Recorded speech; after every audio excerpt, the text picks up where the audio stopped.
want y'all to clap really hard. We're sitting in a space that is controlled by the community, that is led by Black folks on sacred land in the sacred space of the SWATs. So I'm gonna need y'all to really clap a whole lot more than that, right? Because we don't get a chance to come together in spaces where the community actually controls it, right? So I just want to do a level set. Whenever you come into the Connect, I need that energy, right? We need to make sure that we are represented, our voices are heard. We were excited to be able to work with Rohit and Kamal over there, my other partner in crime, Zara back there, the bike riding lady, right? We all spent a lot of time to make sure that the community can come together and have this opportunity to be able to talk to the candidates. It's been a long 4 years, y'all. Ashe, it wasn't long for y'all. It was long for me in that political season. It was a long time. So we're excited to have you guys here. I'm gonna pass the mic on over to, I'm not passing the mic because you have a mic, but I'm gonna let Kamal from Community Movement Builders, who is here to be able to talk about what's happening in Pittsburgh and have everyone that is in those districts come up and have some conversation. Thank y'all. Oh, sorry, one more thing. Yes. Give it up for Kiyomi and the Connect. Yes. I have one more job to do with y'all before we kick off the conversation with the incredible Kamal Franklin and Community Movement Builders, the folks who do this work year round, whether there's an election or there's not an election. Wanted to just recognize a few things. One is that thank you for being here in person. There are a lot of folks who could not be here in person, and we recognize that a pandemic is still alive and well, and that it has affected our communities throughout this city. And so we are live streaming this online. So if y'all could turn around and say hello to that camera over there, say hello to the tens of thousands of people, I'm sure, who are just, the bars in Atlanta are packed. Everyone is paying attention to this. You know, it's the new voting is the new party, right? So we're really, really grateful for the Connect and their willingness to host this type of conversation, to the candidates who are here, who have showed up. And for those who didn't show up, we will take note. So thank you for not showing up. That tells just as much of a story as the folks who did show up. If you want to learn more about this initiative and effort, you can go to voteatl.org. You can learn more about what the mayor does, what city council does, what the school board does. But the one thing I was tasked with doing before we kick off the conversation today is to make sure we're centered on the type of conversation we are having today. There are two things we're going to be talking about. We're going to be talking about city council, and we're going to be talking about the school board. City council and the school board, right? City council and the school board. What we're not talking about today is what the president of the United States is doing. What we're not talking about today is the mayor. What we're not talking today is about the city council president. These are races that actually really, really matter to our city that often go ignored. It's why when these community partners got together and said, we want to have a conversation in community, they were very specific about who they wanted to make sure they had a conversation with. So want to make sure we center ourselves on that conversation. So for those of you who have not gotten it yet, everyone should have a fact sheet here. Everyone got fact sheets. I want you to follow along so you know if you need some fact sheets, we're going to get you some fact sheets. But we're going to do a little bit of trivia here for you and then kick off. So when it comes to the city council, and if you I don't want you looking at your fact sheet, otherwise we're going to give out some t-shirts. Real excited for those who got some answers. So what I want to get a sense of, if you're not a candidate, anyone else, what is the size of the city of Atlanta's budget? Does anyone know? Do you say 2 billion? Okay, you got it. All right, we got a t-shirt over here. The size of the budget is $2.04 billion. So the city council folks that you are electing are going to be responsible for a $2.04 billion budget. Does anyone on this side of the room know where the majority of that money goes? Not candidates, if you could raise your hand so I could count on you and give you a t-shirt. Where does the majority of that money go? Anyone here know? Where do you think the majority of the money goes? If you had to guess. The majority of the money is school board, not the school board. Where do you think the majority of the money from the city of Atlanta goes?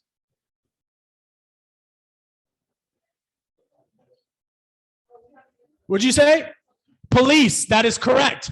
33% of your budget goes toward policing. So we'll get you a t-shirt, but 33% goes to policing. Where does the majority of that money come from? If you had to guess. Not you. How about you? Yes. Property taxes. So the majority of the money comes in from property taxes. The majority of that money goes to police. The second largest piece of that budget is fire. So very important. Look at the back of this sheet. Start to understand your budget, because who you are electing is going to be responsible for this. Who's going to be responsible for this. On the other side of that, you'll see on the city council, you are electing not just district members, but also 3 at-large members. There are 3 at-large members that you're going to be voting for as well. 3 at-large members. Everyone cool on what city council does, what they're supposed to do? Got it? Make sense? All right, good. Last piece for today is that in addition to talking to the city about city council, we are talking about the school board. Very important to note, the school board and the city are 2 totally different entities, meaning the budget of the city, none of it is there for the schools, right? And the budget for the schools are not meant for the activities of the city. They are 2 totally separate budgets. So city council candidates, can y'all tell me how big the school board budget is? What'd you say? Oh, I'll listen. What'd you say, Christian? $1 billion, $1 billion. We're close. We're close. We're super close. You got it right? Let's look at it. $900 million. It's not bad. That's amazing. $1 billion basically. That's perfect. Perfect. Can we give it up for Christian? We don't have a. Get the kids knowing about school board. They know more than some of the candidates do. It's great. Second thing, where does the majority of that money go? Where does the majority of that money go? What's that? You're a candidate. Okay. What you got? Where does the majority of that money go? Oh, you're looking back there. Don't look back there. Where do you think the majority of the money from the school board goes? Yes, I am. Okay, that's fair enough. Fair. Where do you think the majority of the money from the school board goes? Great, instruction. So the majority of the money actually goes to pay for instructors. I want y'all to pay attention to this side of the budget. Last question for tonight. Last question for tonight. All right. Last question. When is the election day for those who are not candidates? All right. Can we say that real loud? All right. And if it goes to a runoff, that will take place on not November 29th, November 30th, the next day, November the 30th. So the election is on November 2nd. The runoff is on November. The election is on November. The runoff is on. Excellent. Y'all study these sheets when you're talking to candidates. Make sure they know what's going on. Make sure that they actually are telling you about the things that they're supposed to be doing. You can study these sheets there. Kiyomi, you had something to add? Oh, okay. Yes. So if you are looking to stream the event, you can go to facebook.com/Civic Atlanta, and then we will be broadcasting that across a bunch of different other pages. So you can go to @Civic Atlanta on Instagram. You can go on Facebook @Civic Atlanta as well. So it's facebook.com/Civic Atlanta. Cool? Good? We good? Y'all ready to get this thing started? All right. Thank you so much. I'm going to turn it over to the incredible Kamau Franklin, who's with Community Movement Builders, who will be facilitating the rest of this evening's conversation. Thank you for your time and being here tonight.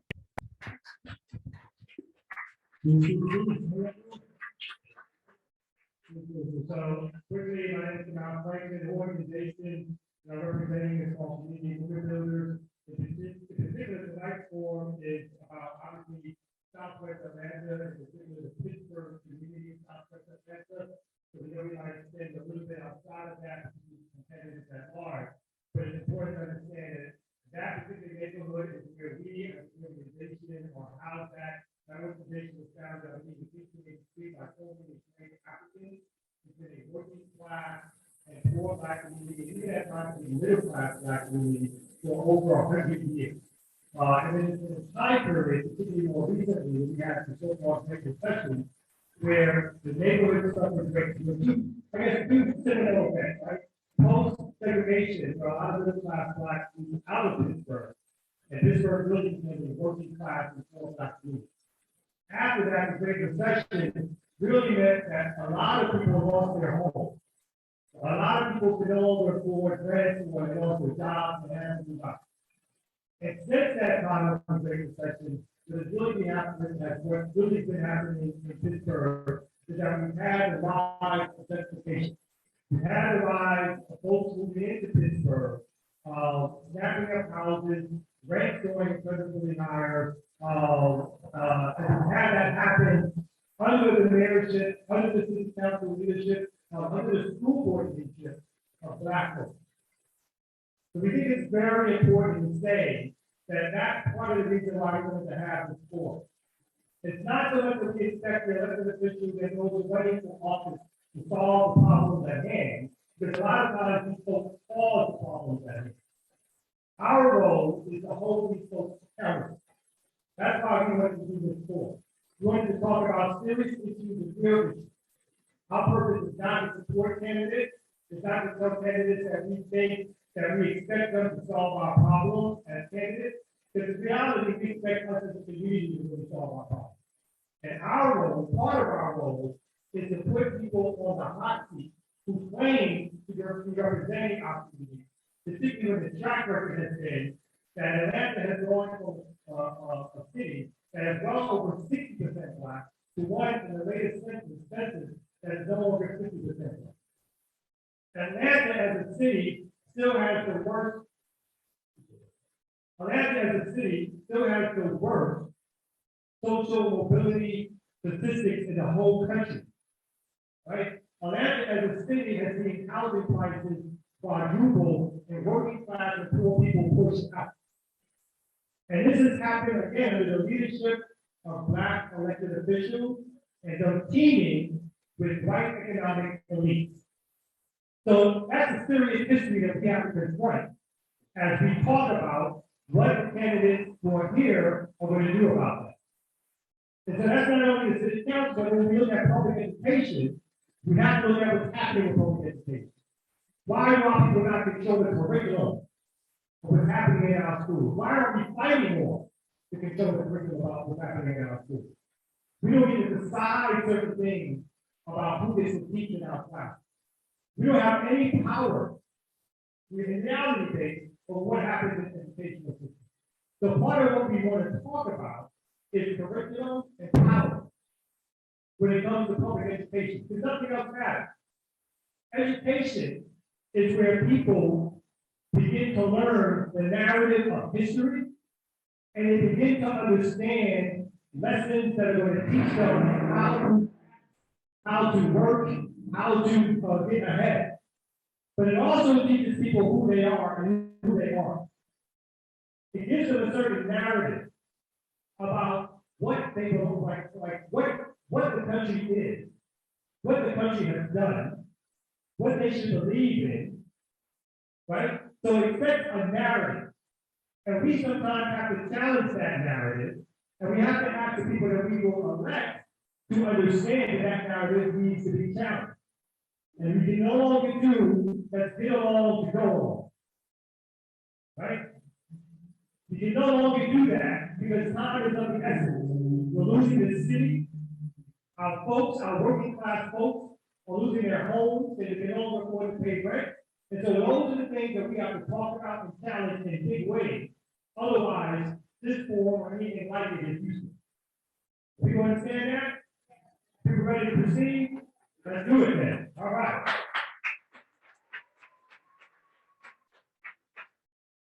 So the first thing we're going to do is start with the school board candidate. So I'm going to call up people's names. We're going to ask them to come to that at the stairs over here. Forgive me for butchering any names. I'm good at butchering names, so forgive me for that. But that's called the school board candidates. And then we're going to proceed with a couple of written questions. And after we do those questions, we have about 30 minutes to this part of it. Then we're going to ask folks in the audience if they have additional questions. And we know that there was questions that people answered over here in the gallery, and so we may even reward some of those questions and ask people what they vote, just to have some more, I think some of those questions are really good, so this is one of the responses for that. So let's start with the school board. The first person we have is, Jody Meredith. Okay. Yeah, Darius James.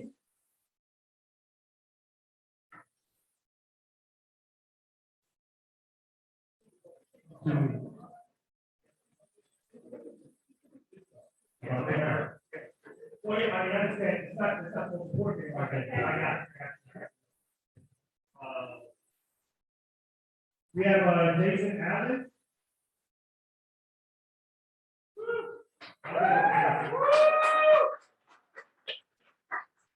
We have, Ishay Collins. We have, Patrice Hutcherson.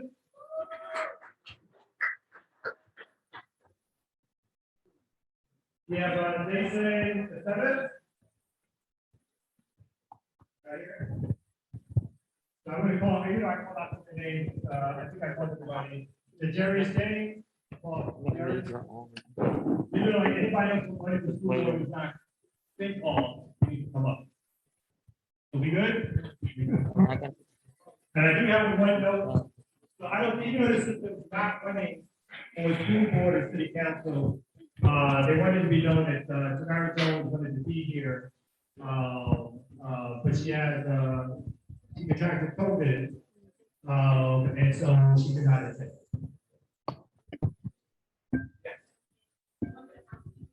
Yes. Mhm.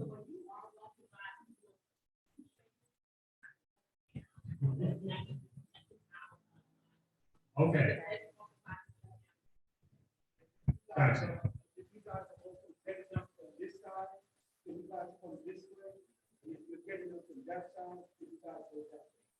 And one last housekeeping note, if anybody needs the bathroom is right over there. So, yeah. Thank you. How are y'all doing? Y'all good? Hey, yes. Good.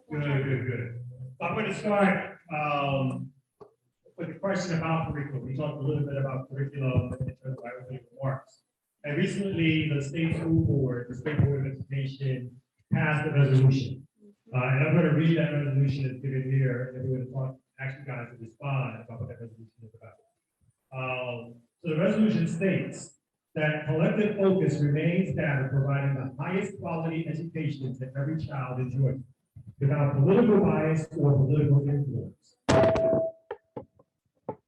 And then later on, going to say, no teacher shall teach that slavery and racism are anything other than deviations or betrayals of or failures to live up to the authentic, I pause, founding principles of the United States, which should include liberty and equality.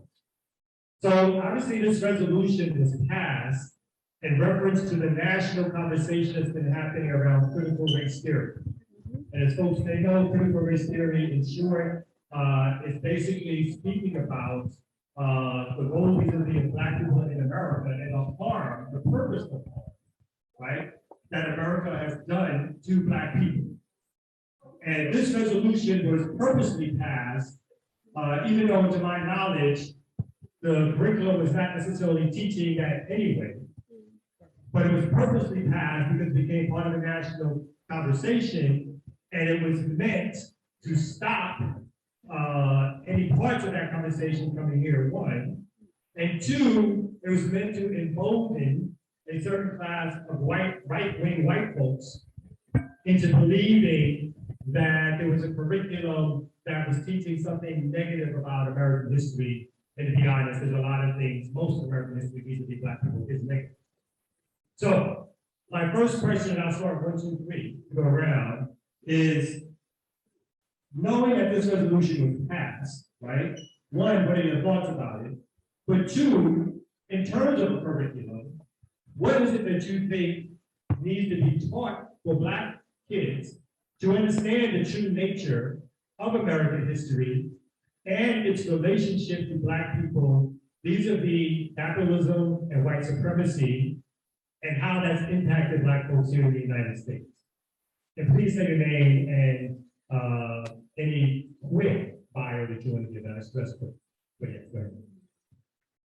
Hello. Okay, good. All right. So I'm Patrice Hutchinson, running for Atlanta Public School Board District 6. And my premise is to, of course, my platform is to protect children, protect educators, protect communities, and protect our property value. So whether you have a children in the Atlanta public school system or not, this local board race is going to affect you. And your question was amazing. I graduated from Morris Brown College, so we studied the African diaspora, so I have a little bit of tutelage from it. Anybody who went to the AUC, of course, had some form of the African diaspora teaching. And so what we want to first of all, what I would like to say is that Governor Kemp appointed the board that voted this policy in. So of course that board has to do what this Republican governor has given them to say. And with that being said, I think it was more of a political agenda behind it so he could get back in the office. I'm not sure why, but we need to teach tolerance to all children. Any marginalized group needs to be taught, all groups need to be taught about marginalized groups. That's Black, Latino, Hispanics, the Vietnamese, any person of color that is marginalized, our LGBTQI plus community, we have to teach that tolerance because these marginalized groups can get lost in the shuffle. So I think that your question is, how do we make sure that that is done? First, we teach the history of not just the beginning of slavery, but what we were before slavery, because we were kings and queens over in a continent of Africa in many different countries. I had the privilege of traveling to West Africa back when I was at Ohio State, and that whole country is ran by Black people. The president is Black, all of the officials are Black, and it was just empowering to be in that environment. And this is before we had Mr. Obama, who was a Black president. So to see that is empowering, and to let people know that you didn't begin on a slave ship is important. How else are you going to have culture and pride in your society if you don't know who you are, where you came from?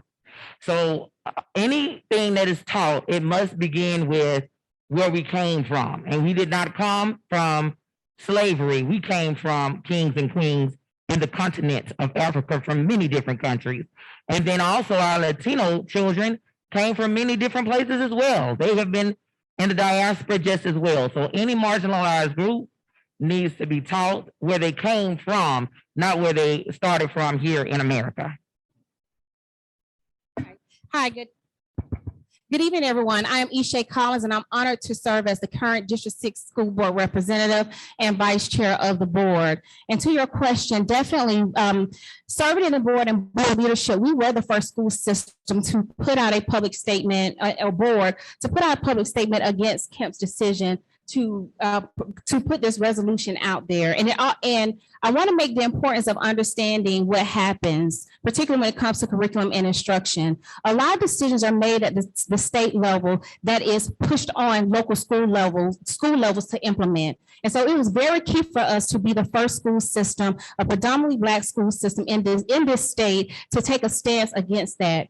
Culturally relevant teaching and pedagogy is critical to our students understanding their history of who they are, why things are where they are, to your point earlier, and where we're going. But more importantly is to empower our teachers and ensure training on culturally relevant pedagogy and training practices as well. Where those curriculum doesn't exist, we can build it. And so I myself too, I went to the AUC, I went to Spelman College, where we took African diaspora in the world. I taught in Atlanta public schools at A.D. Williams in a Bourne home community under Asa Hilliard, where we actually built a curriculum responsive curriculum. And under Dr. Hilliard and Dr. Krim McClendon, I was able to implement that in my classroom because it didn't exist. And so the reality is that those curriculums exist. We need to find them as a school system and push that in our classrooms, which we are starting to do. And so we did start with the basic, simple principle that existed for all of us years ago, that Civics 101. And so we literally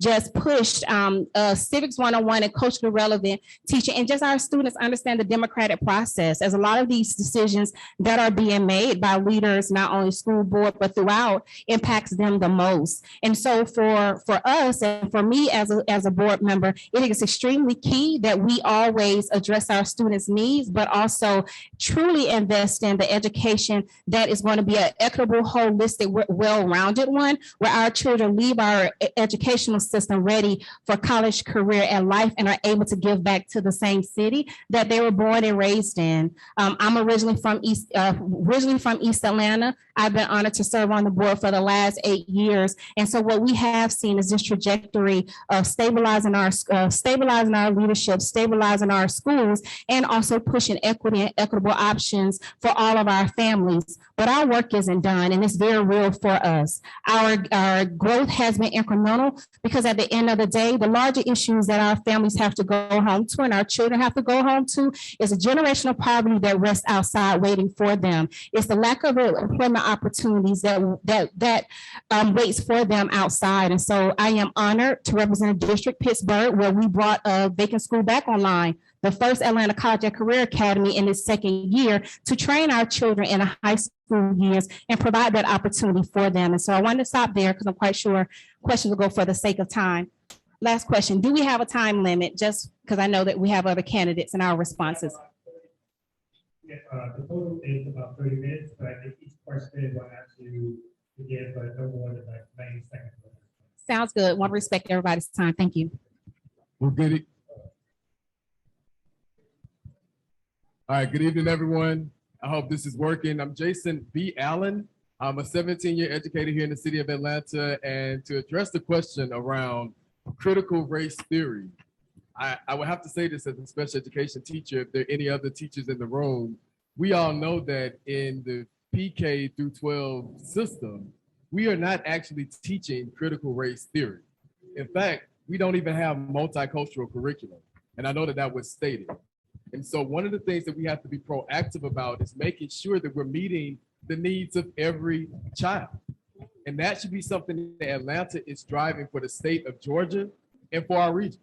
And here's why. I can tell you as a teacher that children perform better when they see themselves in the curriculum.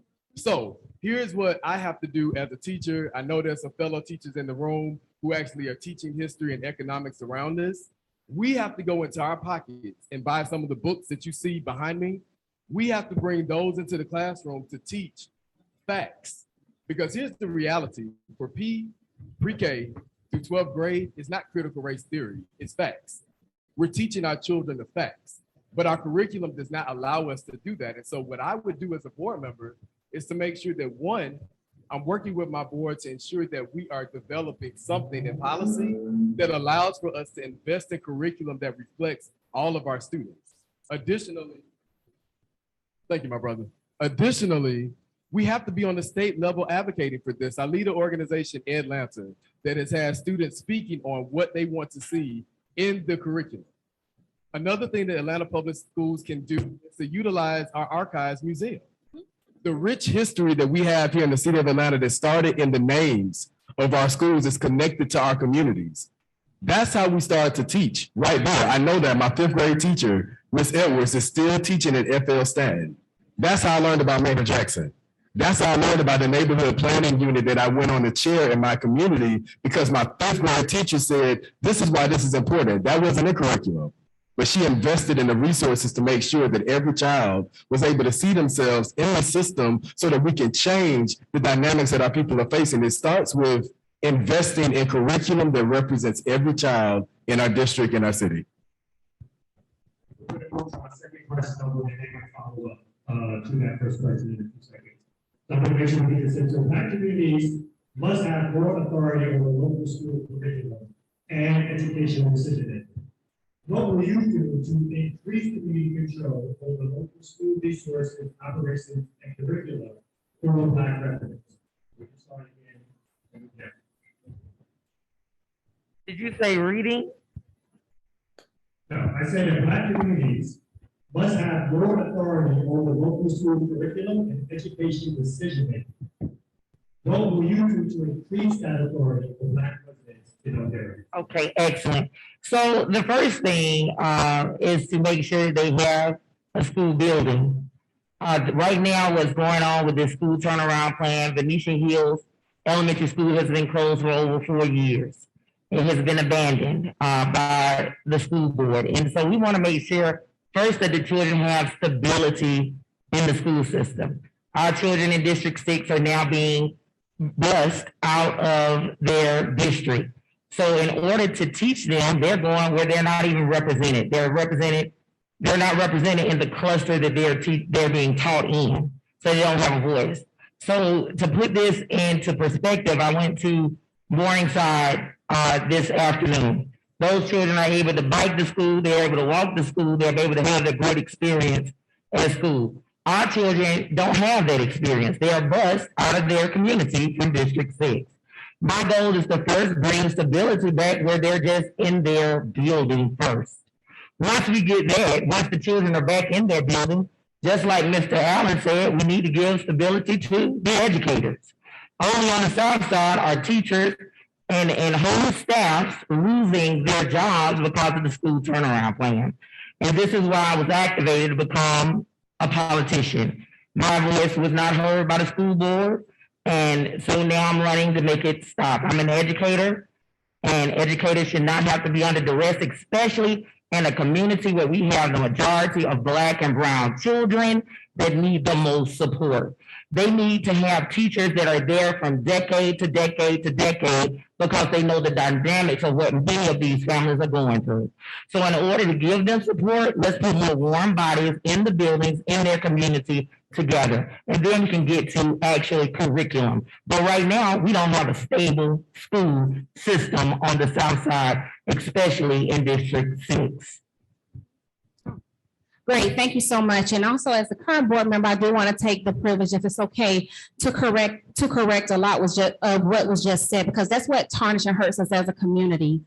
The Venetian Hills period, it actually is an example of exactly what you're talking about in regards to empowering communities and schools to make that decision. And so what we saw there was a school that was being underfunded, under-enrolled, and also had lack of resources, because at that time, we were funding schools based on the number of student bodies in that building versus need. And so being on board over the years, we've been able to change our funding to become student-based funding, where we actually fund our schools based on student need. The second part of that, and as you guys may know, when the state pushed the operating system, we chose to do a charter system, not charter schools, but a charter system where we enter into a contract with the state. And part of that was with the creation of our local school governance councils. And what our local school governance councils actually do is we push budgets all the way to our schools, and our schools with the local school governance teams actually makes the decisions on how that budget is run, interviews teachers, ensures the curriculum, and also ensure that other things that school actually needs actually takes place in the school. So when you're talking about empowering our communities, and more importantly, our local communities in that space to be a part of our school budgeting system and what happens in that school, that's what we've been able to do over the last, as a matter of fact, 6 years. Because it is fairly new.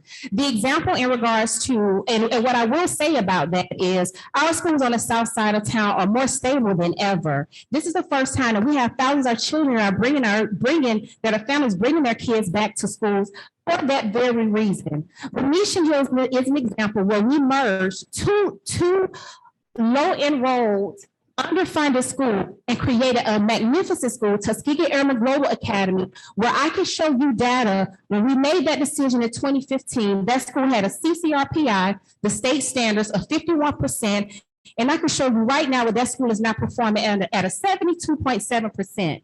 So I get very passionate about the work that we've been able to do in the district, and particularly on the South Side, because it's not all of the school board members and the administration. It is parents that have actually, and communities that have actually came to the table and have a rise on wanting what's best for their children and ensure that they do in fact have a voice. And so I wanted to stop there and talk about those examples. Thank you.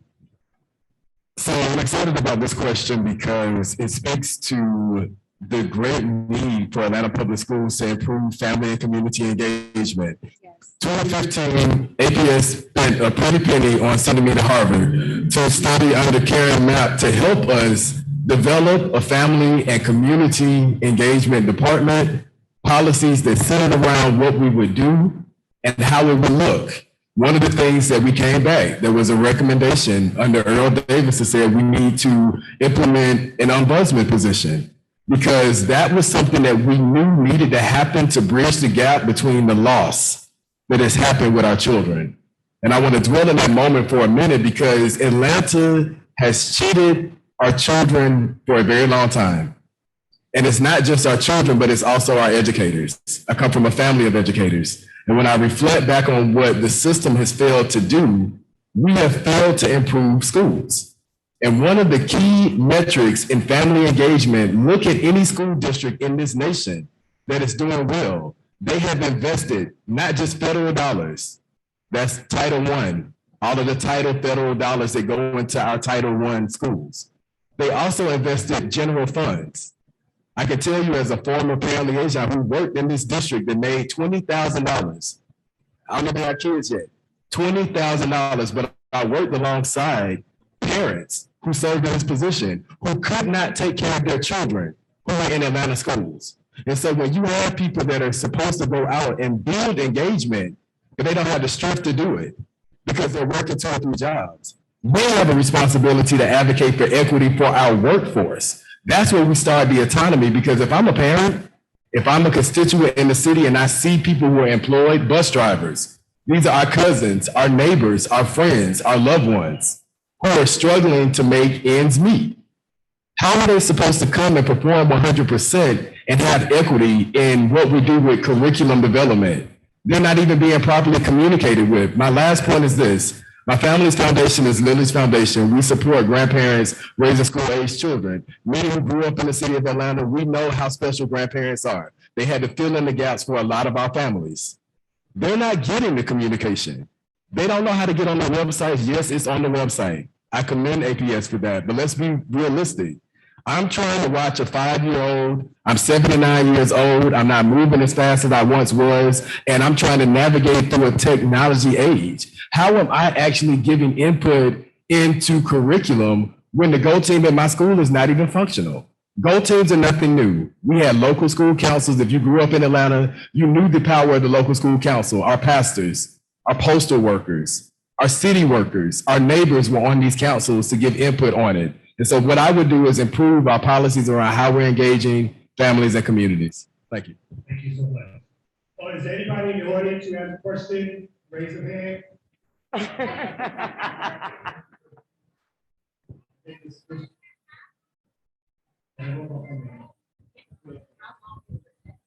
How long is the next debate?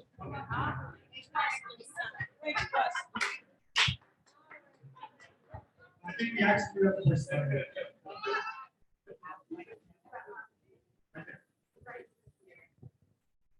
Thank you. So there's a lot of conversation surrounding conflict resolution, given the violence that is happening in our city. I know that there's some other cities that have implemented this. Is there a cost, and what do you feel that this would be a burden on our teachers if we were to implement something like this? Conflict resolution classes within K through 12.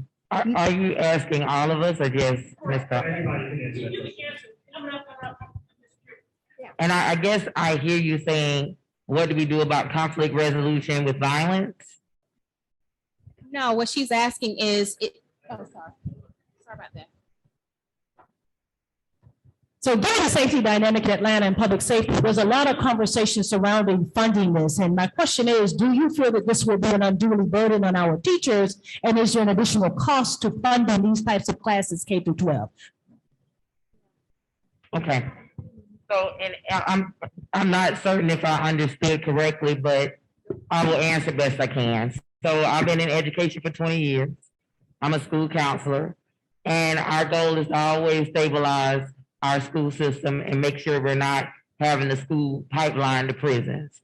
But what the problem is right now is that on the south side, our school is so gutted by all of the charter schools that have ran rampant on this side, we are unable to have a stable school.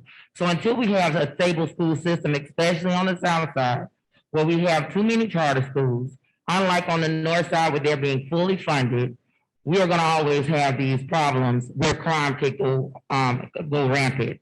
Also, in those charter schools, the teachers do not have contracts. That means that anytime they can be fired. Where they need to be most stable, they are at will, meaning they can be fired from day to day.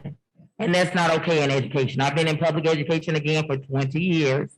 And in order to have a stable school where people are actually going to stay to teach our Black and brown children, they have to know they're going to have a job. So in order to stop this school pipeline to prison, and I'm not sure if that's exactly what you're asking for, we're going to have stable schools in Atlanta, especially on the south side, just the same way that they have it on the north side. So we are fully funded. Every child is in their building, in their community, and not like in Venetian Hills, where it's been closed for 4+ years, and Tuskegee Global Academy in the Washington High School cluster is not the school representative where they should be. Yeah. Quick fact check again on that.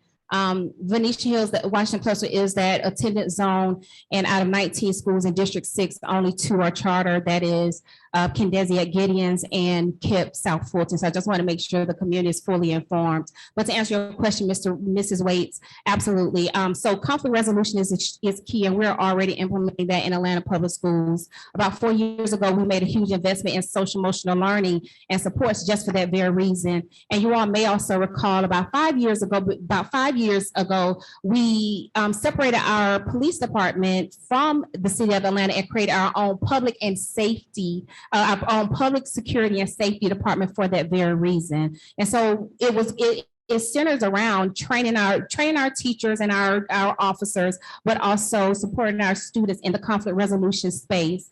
We do that in various levels in elementary, middle, and high school through CASEL, our Learning Circle curriculum, and there's a few others. So the funding is there, and it definitely is. APS actually has and I wanted to correct it. APS actually has a $1.2 billion budget. So we do have the funds. We have the funds to do that, and we've been very invested as a board over the years in that very space, and look forward to being able to continue it, because what we have seen from the pandemic with the emotional trauma and even the social emotional supports that our families and community needs, that the schools have truly become a beacon of helping our children and their families actually work through conflict resolution. So yes to all 3 of your questions. So I will add to your question. Ironically, Stephen Lee asked this question a couple of years ago, a former board member in District 5, and we worked with families on what concerns were in regards to the creation of the Atlanta Public Schools Police Department. And I believe that we have to be intentional around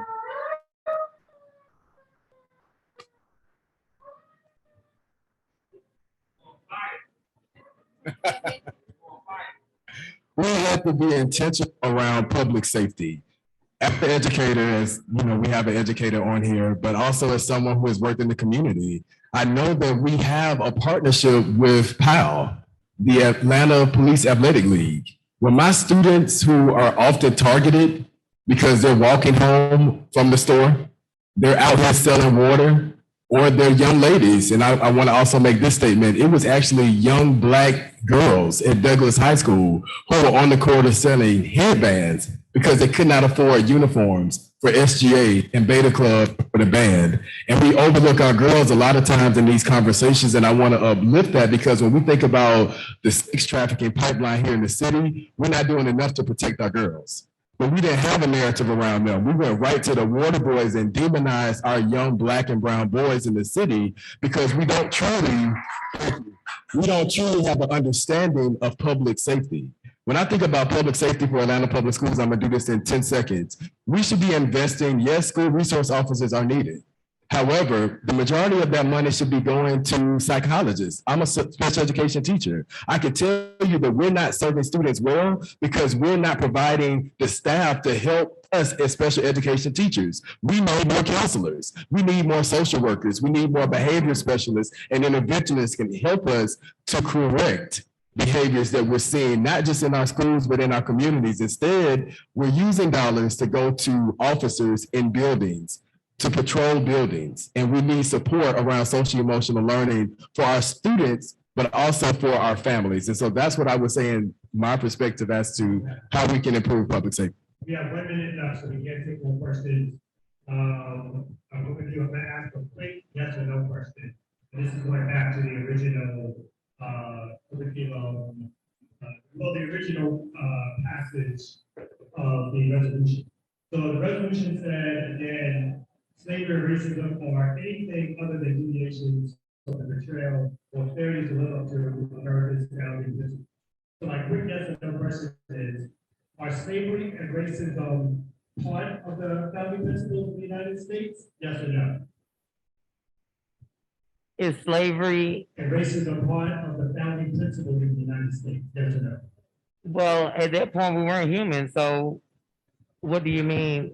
How would I answer that if we weren't considered real people? Do you think racism and slavery are part of the founding principles of this country?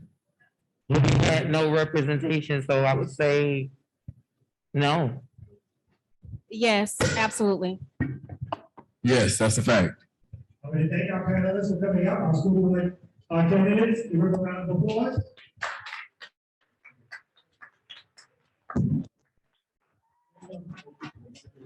Thank God so much. We really appreciate you guys coming up. So because of our time frame, we're going to start calling up our city council candidates.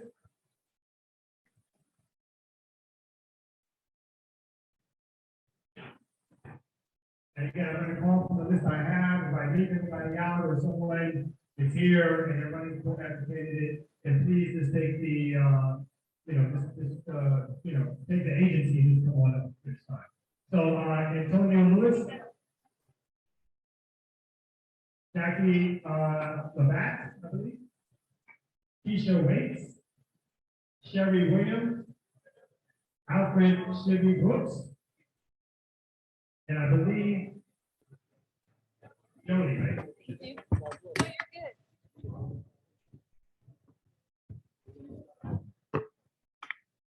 Oh, man. I don't want nobody to sit behind nobody. Together? Okay, I'm good. Oh, look at this. Okay.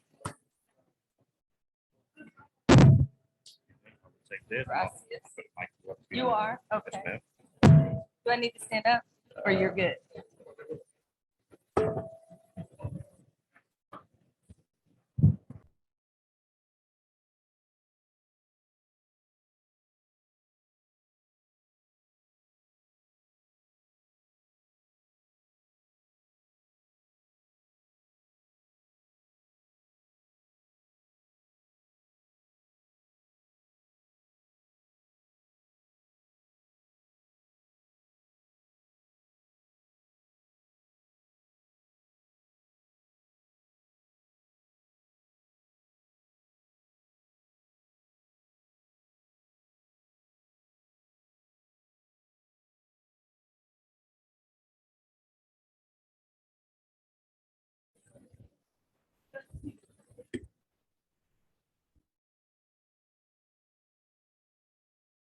We're going to do this, I'm going to give each candidate an opportunity to introduce themselves and rapidly within the first question that I asked you. So for this first question, we're actually going to give you 2 minutes to answer.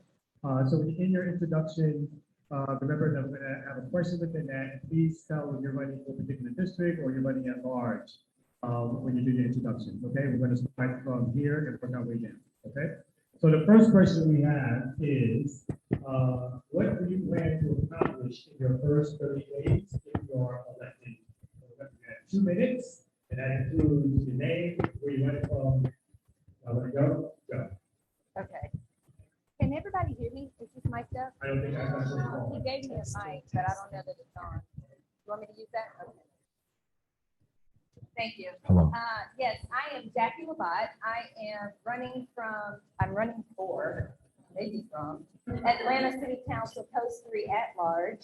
I am an Atlanta native, born and raised on Children's Drive, attended Elo Kimberly Elementary School, Warrenton, Jackson. Actually, I graduated from Roswell High School, went to an HBCU and Hampton University, graduated, came back to Atlanta and spent 20 plus years as an executive assistant, chief of staff to a lot of corporate executives in the city of Atlanta, including about 10 years with Coretta Scott King, actually my very favorite job.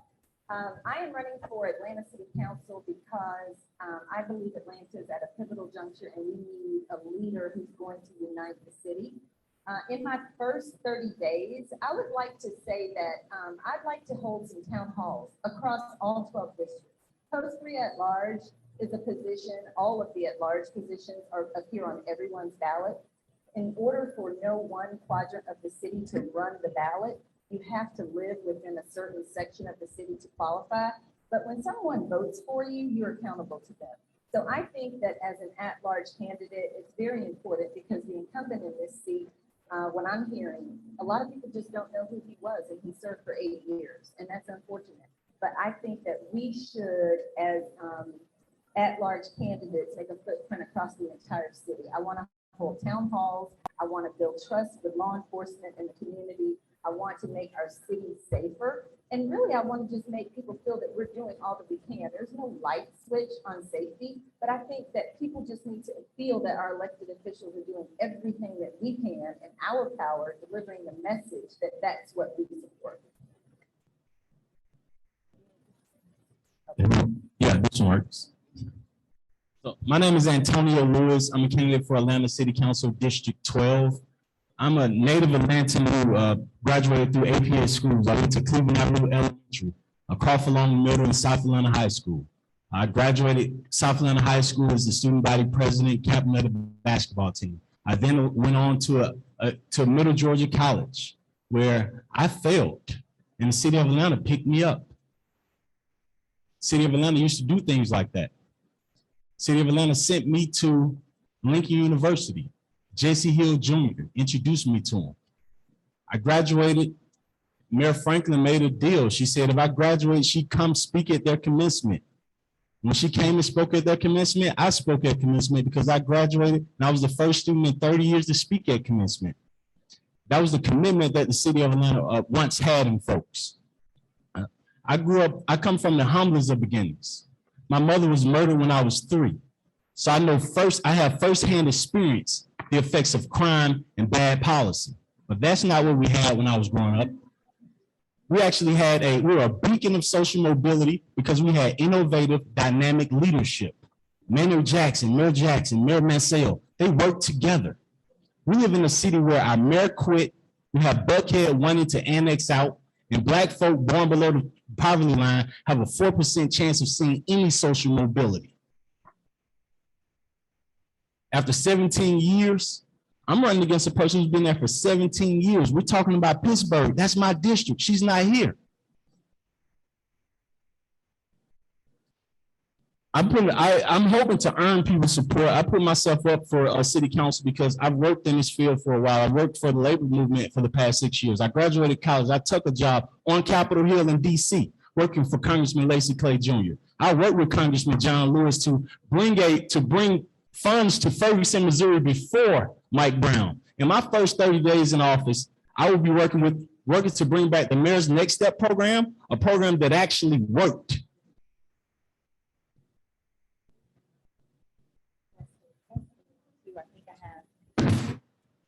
All right, that lapel mic doesn't work. I'd like to introduce myself. Good evening, everyone. My name is Jody Meriday. I am a native Atlantan. Doesn't get more native than me. Born at Southwest Atlanta Hospital, which is now the DFACS office on Fairburn Road. Not only am I the product of Atlanta Public Schools, I put my son through Atlanta Public Schools, and I was employed by Atlanta Public Schools. I served as the ombudsman for 2 years following the cheating scandal where I de-escalated about 1,600 community-based concerns. When I tell you my boots were on the ground and I was all over this city, meeting all kinds of people in 2 years, I think therein lied a cultivation of a degree of commitment on my behalf to continue to serve. In the first 30 days, if I am elected, it would be critically important to me to look at crisis intervention.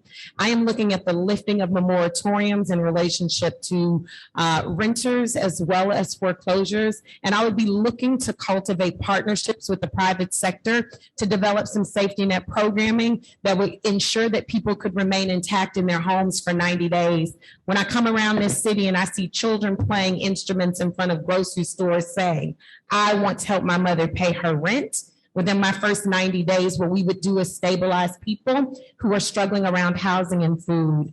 I think on a secondary level, I've become a huge advocate for the necessity of responders. Earlier today, as I was driving from Delow to Campbellton to come on down Centreville and make it here through the Cascades, I noticed that there is a community building by the Family Dollar that stays overnight because they are unsheltered. Who am I supposed to call? At this point, technically speaking, and I'm concerned that someone will call the police, and that maybe those services that they need, they will not receive. So I would like to see a radical inclusion of funding for 24 hours for the policing alternatives division unit, so that what we can ensure is in place as we see an escalation, is that people are okay. So those would be two key priorities for me. It's a pleasure to be here. I'm an HBCU person. I am a legacy neighbor person, and I feel right at home. Hello, everyone. How are you? My 5-year-old son and my 15-year-old son and my wife came to join me today. And can we just give a round of applause for all the people who support these kids, because there are a lot of people who sacrifice for us to be here. My name is Alfred Shiggin Brooks. I'm a school teacher by day. I teach high school economics, personal finance, and government at Charles R. Drew High School in Riverdale, down in Clayton County. I'm a resident of the Chris McDonough Geist neighborhood over in Grant Park in the southeast side of town. I'm a former graduate of the Andrew Young School of Public Policy at Georgia State University, where I graduated in the top 10% of my class in a program that's ranked 6th in the nation, 2 spots over Harvard, might I add. Are at an opportunity where we can really realize change right now. Over the last year and a half, I spent over 200 days marching the streets of Atlanta with the young people, with my students, fighting for social justice, fighting to end voter suppression, fighting for more equity and more opportunity for growth for Atlantans, and most specifically Black Atlantans. The person that I'm running against has been in office since 1994. I was a 4th grade child when this person came into office. Today, I have a son that's a sophomore at Maynard Jackson High School. But what has changed? Atlanta has had nice opportunity for Blacks to have upward mobility in the city. We have the worst wealth disparity gap between Blacks and whites in the nation. We are the worst city in America to live in if you have a low income. And we're seeing these type of statistics only grow worse and worse and worse at the hands of people who look like us, who come from Atlanta, but are not for Atlanta. So what I say to you all is this: it's time for us to have leadership that cares. And what that looks like is we need leadership that is more connected, that creates an Atlanta that is more affordable, that has a government that is more responsive, where we have Black-owned businesses that have more economic stability, and a city that is more safe without criminalizing the skin of our color or the amount of money we don't have in the bank. We have an opportunity to get change. And so what I offer to you all is to take a real hard look at what has Atlanta done and what could it be doing. Don't decide for yourself. Are the people who are been in office selling us out so they could be the pets of those who live on the north side of town? Or are we electing leadership that is truly in tune with our community? the systemic issues that we have been dealing with for decade after decade. Dirty training won't change. I think we should get it. Thank you. Good evening. I am Keisha Rhodes. I come to you tonight, like my colleagues, I'm a native of Atlanta, born and raised, Grady baby. But I represent everyone, the transplants, those who have been here, legacy residents, as well as seniors. I submit to you that everyone that's running in the race, I think they will do an outstanding job. I think they have amazing ideas, I truly do. But also, I believe that the city of Atlanta is in a crisis. I think that there's some things we've done very well, and I think there's some things we've gotten wrong. The city of Atlanta has become a place of having ambulance. Right in my community, I live in District 12, has 7 years, Capitol View, Deer Park. We've experienced amazing opportunities in terms of our values tripling. I love that. Frankly, I think gentrification can be a good thing. But I also believe that we have a responsibility to protect legacy residents as well as seniors that have been that are invested in our community before their time. I believe that institutional knowledge will be important. I come to you as a seasoned policymaker who has spent 3 terms in the Georgia General Assembly. I understand what it means to negotiate with people who don't look like me, don't think like me. The Georgia House is Republican controlled as well as the Senate. I successfully passed bills under a Republican administration. 3 that come to mind, HB1. A lot of people know about ban the box, but that is an executive order. Representative Tyrone Brooks and I actually sponsored that bill. I think I might have been a sophomore that year. Second piece of legislation I'm very proud of, fallen heroes. Many of you may remember when Officer Smiley was killed in a helicopter crash. His wife was one of my classmates. We sponsored the Fallen Hero Bill that says that if you're ever killed in the line of duty, if you're law enforcement or fire, your kids don't pay a dime to go to college. And finally, HB 18. Many people don't know this, but the Capitol is not wheelchair accessible. That's my bill that was done again in executive order. So I know something about navigating policy. The other thing that I think is important is this. In 1996, many of you remember that we had the Atlanta Olympics, which is a good thing. So I'll get into that conversation a little bit later. Thank you. So our next question, some of you hit a little bit on this question around the issue of public safety in your opening response. This is a 90-second double question. The first part of this question is a yes or no, and that's all we need is a yes or no. And then the second part of the question is we want you to get more of an expansive answer. So question 1, which is yes or no, if you were on the city council, how would you have voted? Would you have voted for Cop City? Yes, I would have. No, I would not have. 2, other than saying you would hire more police, what else would you do to increase public safety in Atlanta? And we can start up here and work our way back down. I would say that, yes, I would have voted for the training center.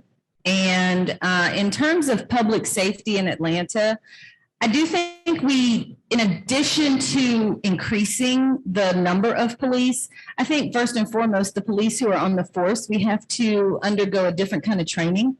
I think we have to be real about the institutional racism in the history of policing, and how policing evolved and how this country was formed, and the racial biases. And when you bring in 19-year-olds and give them badges and the power to stop someone and control someone's life just out of ego, and you're not really telling them and engaging them in the process of what the community needs, you don't need all of them. So while we may need to increase our staffing and we may need to increase the presence so that someone that gets shot is not getting put on hold for 911, clearly we don't have enough staff. But do we have the right people on the force? I think that's the first thing.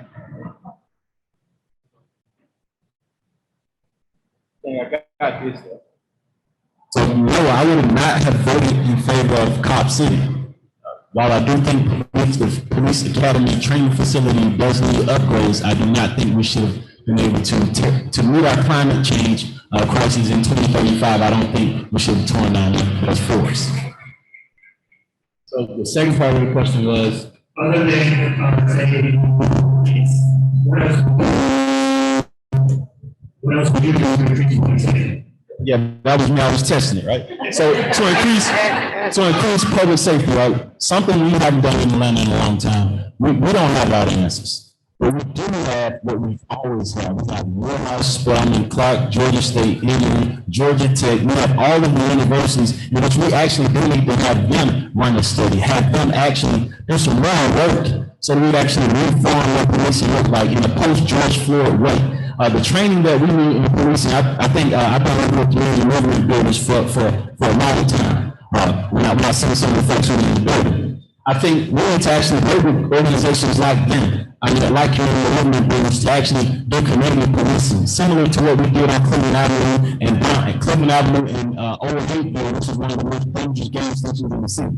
I myself and our organization actually made a group with the farm to hire a security guard. We hired security, and now it's safe for my wife to get gas. Before that, my wife could not park at that gas station. And so we have to have community members like the real leaders in the community, not the elected officials, the people, the real leaders in the community, actually making doing this work. All right. Do we need a facility? Yes.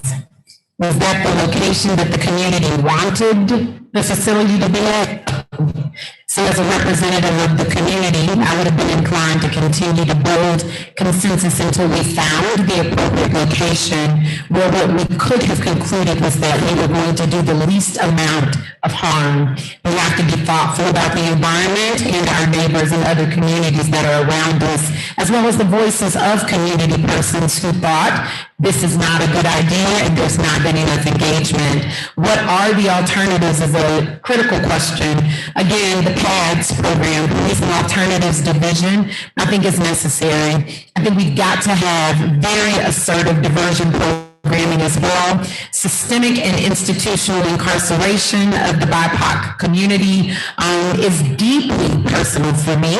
And for that reason, whenever I'm looking at policing, I'm always thoughtful about the necessity of having responders as distinguished from police officers, wherein we have an opportunity to really look at wraparound services, de-escalating mental health issues, as well as addressing some of the issues related to substance abuse that render persons in confrontations with the police. I think lastly, we've got to look at community-based organizing and intervention at a systemic and institutional level. We have to become the intermediaries in our communities to give voice not only to our youth, but to those who end up on the fray needing the opportunity to be reacclimated into the community. Lastly, youth education programming. Back to an ounce of prevention is worth a pound of cure.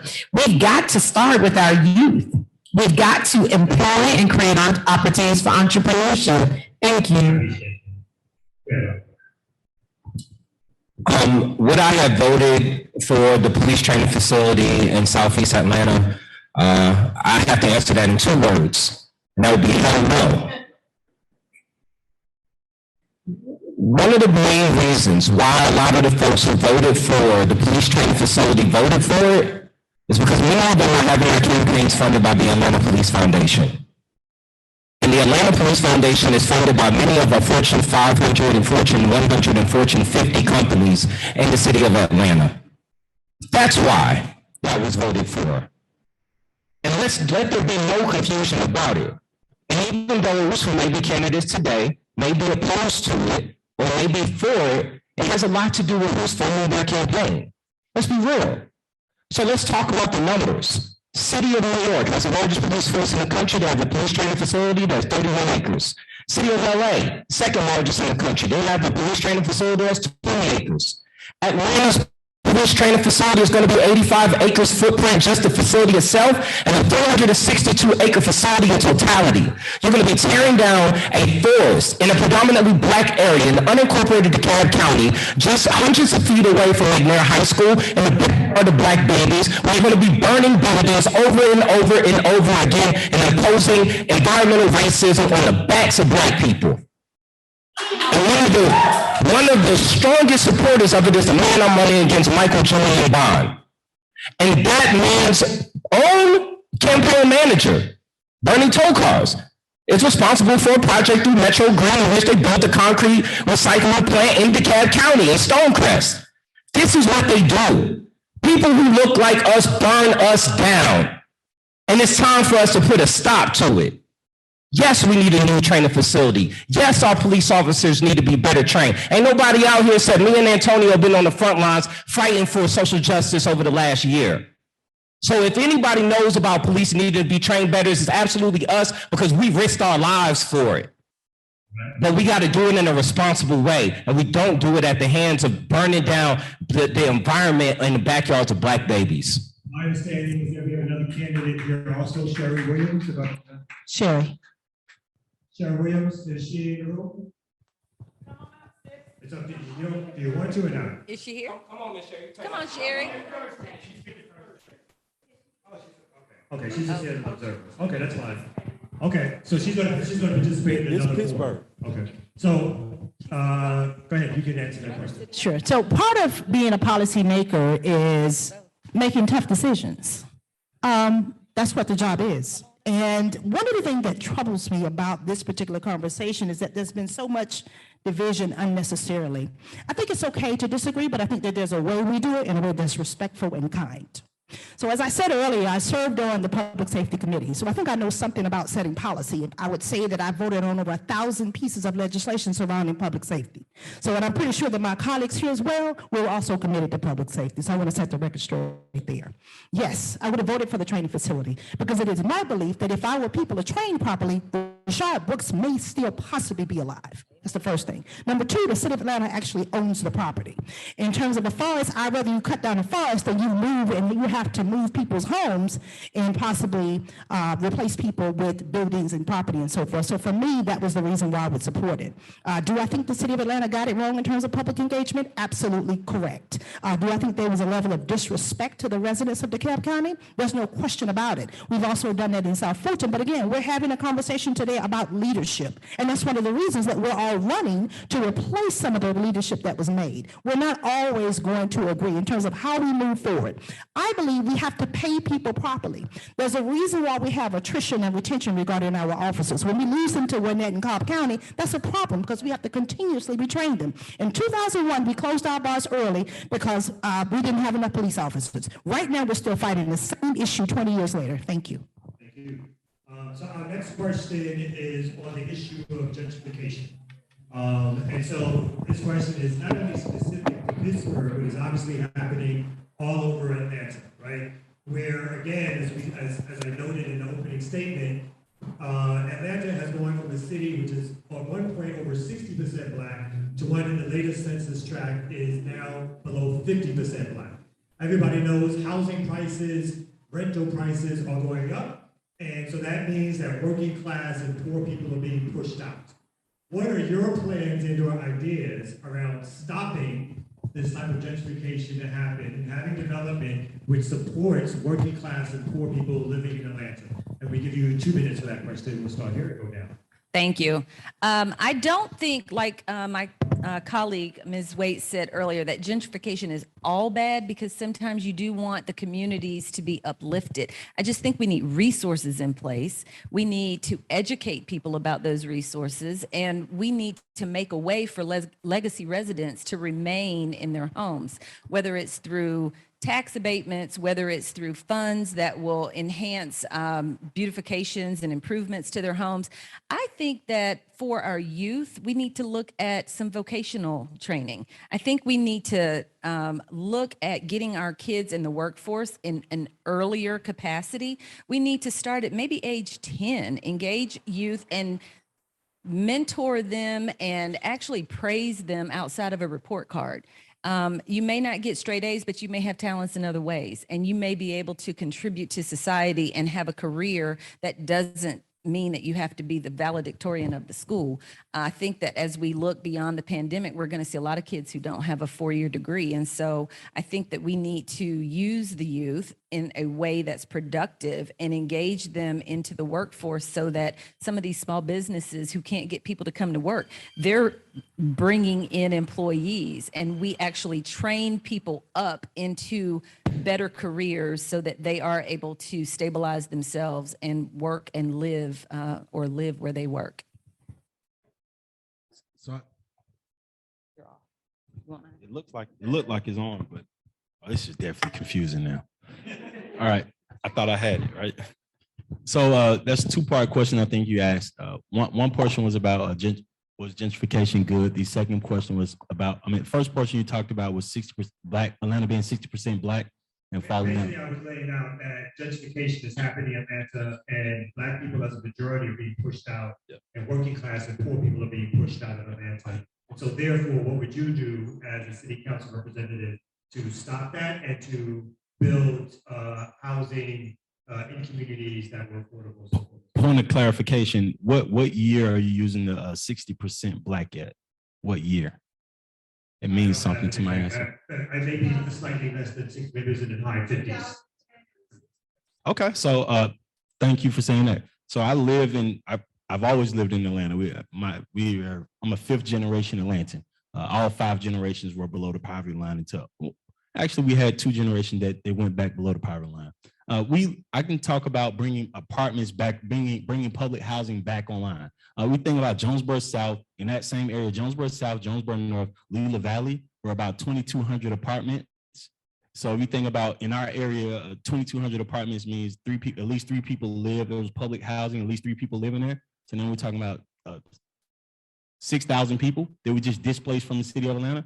That housing never came back. That was a promise to bring back public housing, promise to bring back mixed income housing. That never happened. So when we think about what gentrification did to Atlanta, it was my grandmother paying her property taxes to build the Beltline building apartment buildings that they promised would be mixed income building, and they never actually put affordable housing in the buildings. So if I were elected, one thing I would do is go into those buildings and see, have they been providing affordable housing for the past 10 years? So that'd be the first thing I would do, right? And gentrification, the way we've done it, it's been forced gentrification. We removed over 500 acres of land. 500 acres of land were public housing in the city of Atlanta.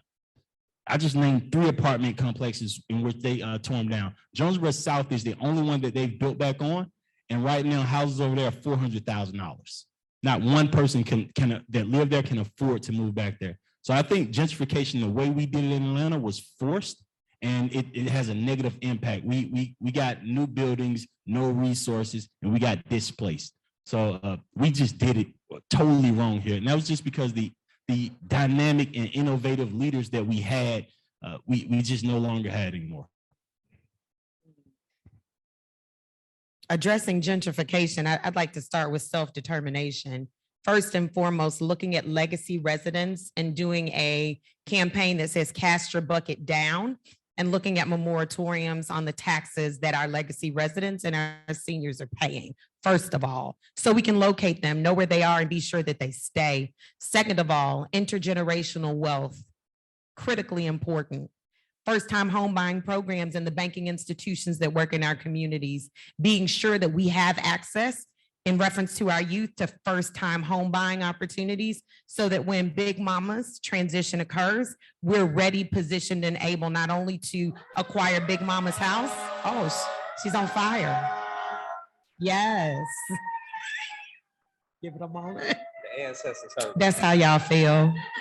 Exactly. Keeping not only Big Mama's house, but the house that you have. For my family, Atlanta was the first place that we found an opportunity in the state of Georgia to buy a home, and we still have that home. It's starting somewhere to build intergenerationally beyond where you can be. The second part would be absolutely looking at the city as a source for grants and subsidies. Invest Atlanta can do better in terms of providing information around its first-time home buyers, grant opportunities, because they'll give you your down payment. How many people in legacy neighborhoods even know that or are taking advantage of that opportunity? So self-determination, looking at grants and subsidies from the city, looking at opportunities to do financial literacy starting in high school to be sure that our young people are ready to budget, own property, and remember their neighborhoods. And lastly, it's odd, Kamal, to me, that all of the gentrification seems to be going in one racial direction. I think when we're looking at that, communities have to be mindful, and that we've got to bring that to the attention of the people that we elect so that that one direction stops. Thank you. I say we need more revitalization of our communities and less gentrification. We need more investment and we need less displacement. See, the issue that we have right now is that Atlanta has allowed developers who fund many of our incumbent politicians to build 95% luxury living over the last 10 years. That's the facts. This is why only 5% of housing in Atlanta is actually considered affordable, and what we consider to be affordable in Atlanta is BS. Because according to HUD and how they calculate what the area median income is, the AMI, it's based on average income. But in the city that has the worst wealth gap between blacks and whites, what is considered to be AMI is grossly inflated. The average black American, black Atlanta makes $26,500. Our white counterparts make $96,000. AMI is $86,000. What is considered to be affordable is 80% of AMI, and that's $47,000. Now, I'm a teacher.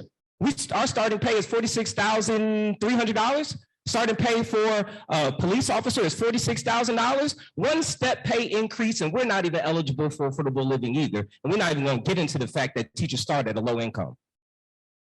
So now you're talking about where are we going to get more affordable living? Well, now you got to start with actually reviewing these contracts and these permits that you're giving to these developers, saying you can't just build 5, 10, 15% affordable living. You got to build 30, 40% affordable living. When you talk about what is considered affordable in Atlanta, we got to talk something more deeply in AMI, 40, 50, 60% of AMI. We got to start seeing transitional housing as part of our infrastructure plan. We got 900 acres of undeveloped land and $20 million investment could build 3,200 tiny homes that have full wraparound services, access to mental health care, physical health care, substance abuse care, and job readiness for our unsheltered population. And we can end mass homelessness in Atlanta within the next 3 years. The problem is, will you vote to make sure we get those who don't want to do the right thing out of office? Will you show up? We can get it done.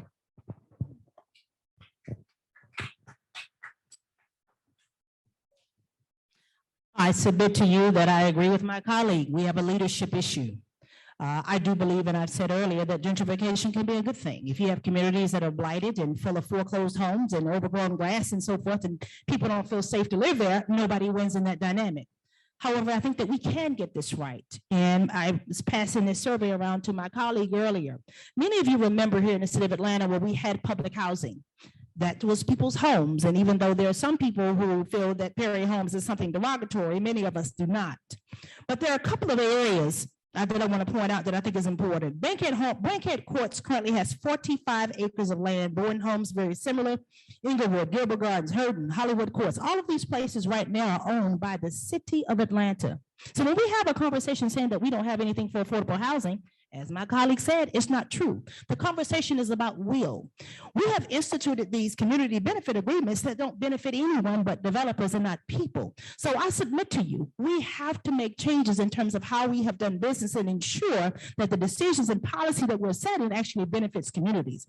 Number two, when we build these mixed-use communities, when we ask for set-asides, for example, 33% mixed-use housing, we have to enforce that. It shouldn't happen for a year. I can't tell you the number of times I got calls as a member of the General Assembly where someone moved into one of these luxury facilities and in 1 year they were asked to leave. So those are the types of things that we can do as well. When I was a member of the Georgia General Assembly, we put caps in place for seniors, and my colleague in the back on the school back can attest to this. If you're a certain age in the city of Atlanta, you have reduced property taxes. You don't pay the full school board tax right now. So we must do this for legacy residents as well as working families. Thank you.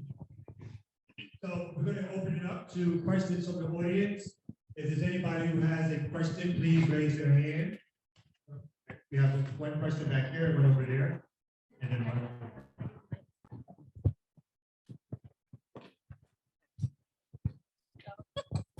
And this, and we're going to start this way just to get, just to change. You can start after the person back and work our way down. Hey, how you doing, everybody? As a citizen, it is very heart-wrenching to hear people talk about Cop City as if it's a good thing. I live in Atlanta. I've been living in Atlanta. I went to Georgia State. Like I, have witnessed the interaction between the police, specifically the Atlanta Police Department, and the community. I won't take up too much of your time. I have a personal friend that was shot and killed by Atlanta Police Department, Oscar Kane Jr. So when we talk about Oscar Kane Jr. and when we talk about building a whole facility that's dedicated to teaching these police officers urban warfare, then we cannot split it and say, oh, you know, some people are going to think it's a good thing. Some people are going to think it's a bad thing. It's a bad thing. When we talk about gentrification and people being displaced and being forced into homelessness, kids, children, going to school, and that's the only time that they eat or they're able to do anything because they don't have a home. We can't say that gentrification might be a good thing and it might be a bad thing. In Atlanta, it has been a bad thing. So when you sit up here, I understand that sometimes as politicians, you might be a little bit removed. I'm not saying that you're not in your communities. I'm not saying that you're not in your districts. But what I'm asking you is, as a person that, as an Atlanta resident that's hurting, that's seeing this, that is witnessing this, that's having to live every day in this community, afraid of what the police may do to me, to my friends. I want to know, what are you going to do about that 33% that we saw on that paper? All of this money is going to the police department, going to policing, going to Atlanta safety. But who is safe, right? Who are we consider the people that are worth protecting? If somebody moves into a home that was given to them for affordable housing, a year later they're asked to leave, what resources did we not provide for them? That's what we need to be asking. So ask yourself those questions. My question is, how are we going to change that 33%? Because the money needs to go somewhere else. And $90 million should not be dedicated to a training facility for Atlanta Police Department. Each person 90 seconds. Obviously, folks don't want to respond, they don't have to, because this is questions from the audience. If you don't have a particular response, so 90 seconds to respond, starting here, but work our way down. Sure. Thank you. Thank you so much. So your granddad, which you never got a chance to meet, Eugene Harding was killed by Red Dog when I was about 9 years old. One of the reasons that Red Dog doesn't exist is because of that case. I never even talked to you about that. So I understand very well what you're referencing. I don't believe that there's a relationship between policy in terms of what we do and how we train our officers in terms of what's happening in the community. I do believe that we need to use the policing diversion dynamic a little bit better.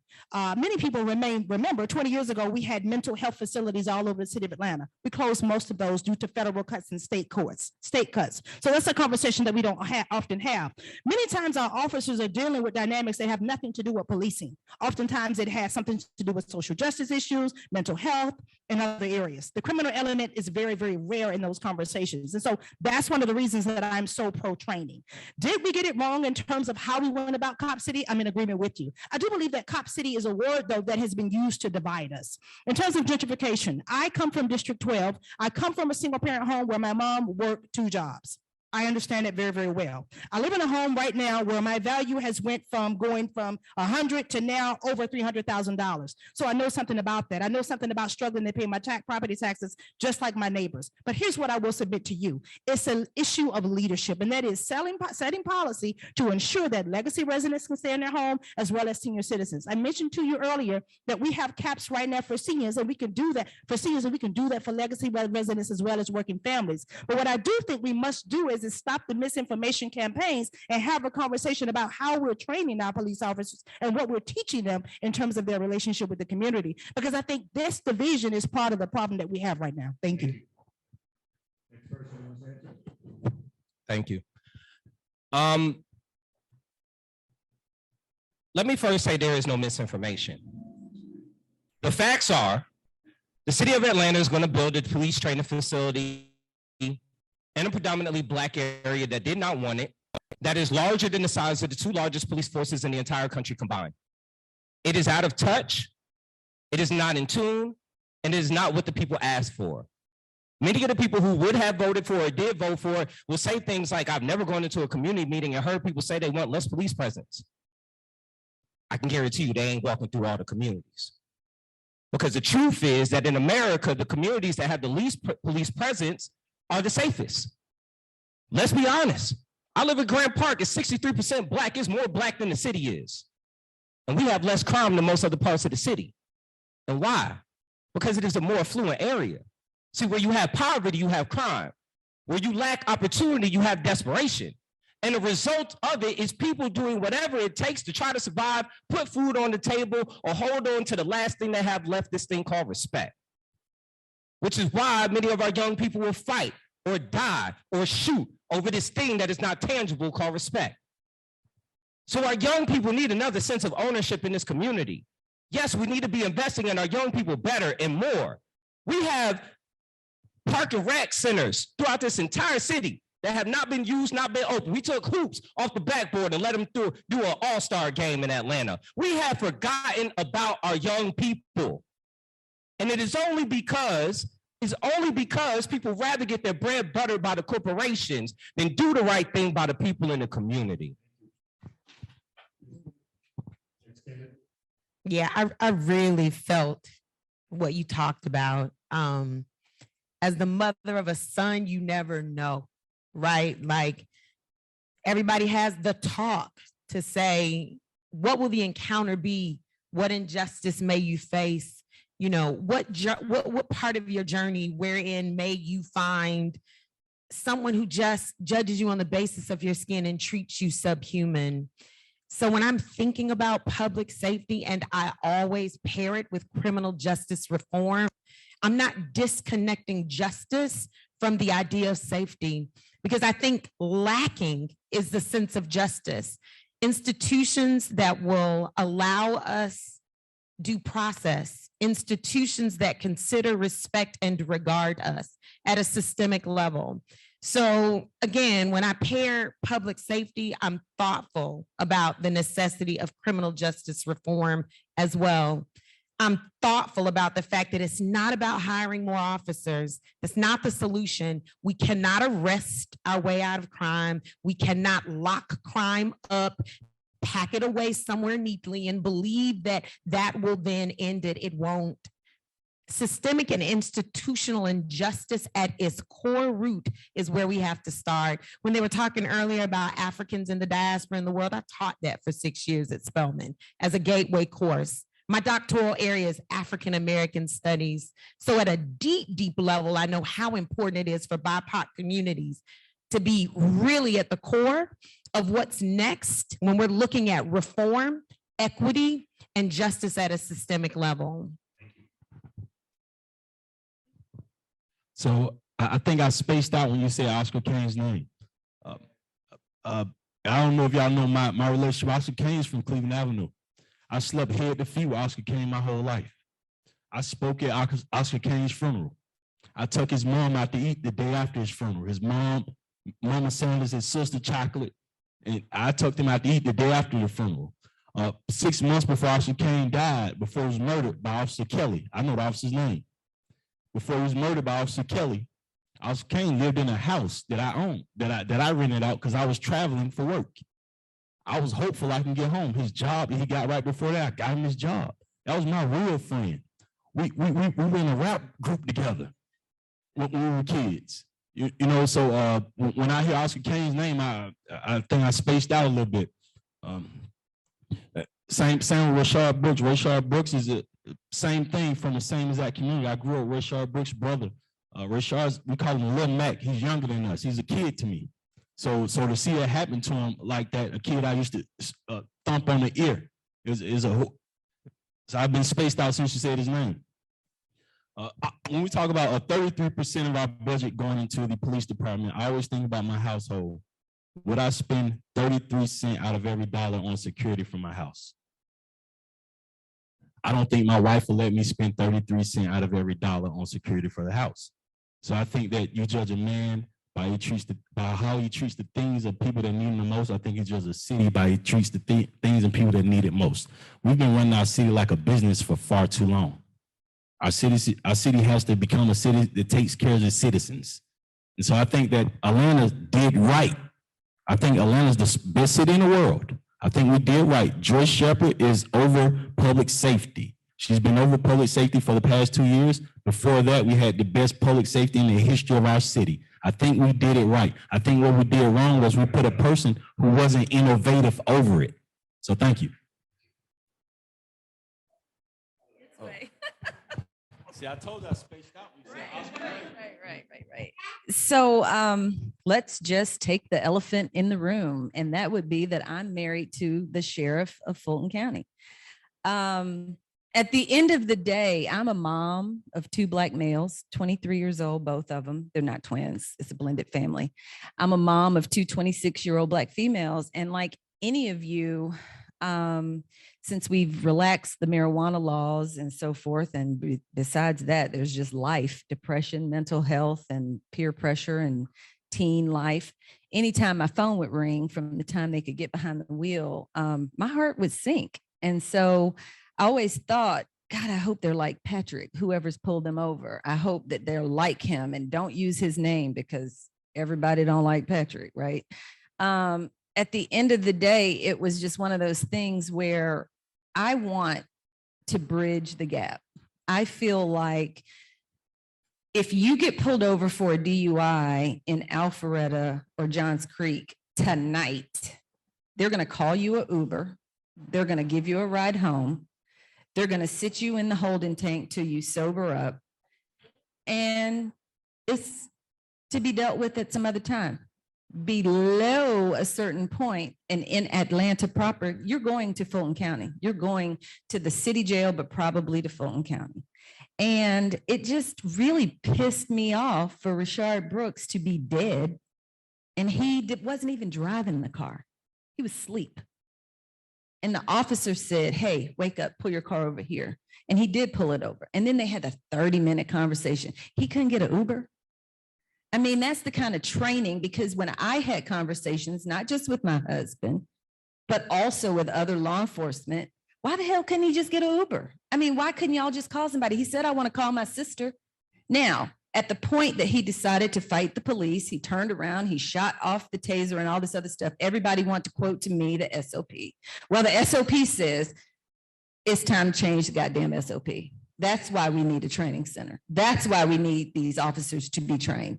Thank you. Can we come back We can talk We're later. gonna get some more questions, and so you can fit that into an answer, then you might be able to do that. Who is next? I think I think this gentleman was next, and then I think up here, and then we'll try to see if we get some other folks around. So really quickly before we got to your question, we just want to remind folks the people's scorecards that was handed out to them, I believe. So please complete those scorecards before we wrap up, and then I think we're leaving them back here at the desk. Is that correct? Thank you. Okay. Go ahead, right next. I feel like I have a lot of questions. Yeah, that's one of them. Right. So I actually grew up in Detroit, and then I actually moved down here after living out in San Francisco. I felt like Atlanta was a better place for me to handle my business endeavors. But when I was 18, I had 2 choices, being from a similar city to this, but with even less opportunity. And I was like to sell drugs or to go to college. And I actually chose to sell drugs because I needed things, I wanted things, and that was a quicker way to get it. But my OGs at the time told me I was too talented, too bright, and I should go to college. And so when we talk about Cop City, like, I don't think the problem is, the police training. Like, you have to think about the investment and the opportunities that the young people get. So I think this is a problem that's more about what opportunities can you bring to the young people to where they don't have to choose crime, right? We all understand all the statistics, all the research, where crime comes from lack of opportunity. So that was kind of something that I wanted to say. And then also, since I'm kind of new to the city, is there a way that we can repeal this Atlanta Cop City thing where they're going to build this, or is this something that's like set in stone is going to happen? I think directly, to my knowledge, the next mayor who gets in, 1, has an opportunity to not sign on the lease. And then 2, of course, I think anything can go back in front of the city council to revote. So If they did go to be back, but I don't think everyone said yes or no if they I think everybody did. I think everybody did. Yeah. So next question. Well, I'll answer his question because what he's asking is, would we repeal it? Is that what you're asking? And where would we have opportunities for youth? Is that what you're asking? We'll give the candidates 1 minute each to respond to his question. We'll pass. Okay, I'll start. I just want to say that should the issue come up before council, if I'm on council, in terms of revisiting it, I think I would vote to revisit it. I think I would have voted yes, given where we are. I think we need the training. I don't think that even the Atlanta City Detention Center being closed for programming is appropriate, in that the city owns so much land and so many buildings that should those programs be that vital, we should have stood them up. We should have stood them up. In 3.5 years, there could be so many success stories to this day. So whether it's the youth, whether it's mental health, which there are very little, you can go online and it looks great in terms of where you can take somebody for mental health. Our son had a mental health crisis out in LA during my campaign, and I thought I wasn't gonna run this thing because I needed to be a mama for about 30 days. But I tell you what, in LA, they got it right. And here we need to do the same. And so whether it's in the ACDC or in some other facility for our youth or anyone else, we need the programming. So we need the programming. I've created the programming, right? So I run a program called Organize to Mobilize and Young Mobilizers. We raised about $50,000 this year to invest in students, and the money didn't come from grant money. It came from my friends and my friends and family who donated money. What we've done is we rented out a building and we rivaled the community centers, because as we know, the community centers haven't been open in a year, right?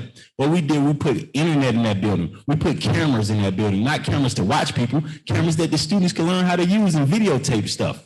One of the students actually just got a contract with APS. That contract is to film all of South Atlanta High School games, all of Crawford Long middle school games. He now gets a check every single week. Another student, actually, a lot of people hear about the social equity turnaround plan for APS. You want to know how that got developed? They had a meeting. We had one of our students, the spokesperson of that program, who's one of my mentees and a member of my program, Allison Hunter. She talked about social equity. Within 6 months. The APS, they did something about it. They did a 3-year plan in 6 months to bring some social equity. So you have to give opportunities to students, give things to students, and watch them flourish. I want to answer the Cop City question first so I can get that out of the way, because I think we have better options than the option that was chosen. And I would be advocating for better options that were more mindful about land and space in reference to our city, partnered with what's necessary for public safety and training. The piece around youth, it just really made me reminisce. The Atlanta that is today is not the Atlanta that I knew. She named the places where everybody that I went to high school went: Bankhead Court, Bowen, Holmes, Adamsville, Hollywood Court. We were side by side at Douglas High School with the exact same aspirations and expectations from our teachers to do well. So for me, looking at youth opportunities equals a finite number. Atlanta Public Schools has a finite number of 15 to 18-year-olds for whom, if we actually allocated dollar amounts for assurances that every single one of them was taken care of based upon need, we could automatically stop a pipeline. Southwest Atlanta Foundation looks at my foundation, disrupting the prison pipeline, 3rd grade reading scores. So I enable and empower and funded most recently certified teachers to be there in each classroom for summer learning. The Atlanta I knew was Dream Jamboree for every child in the summer.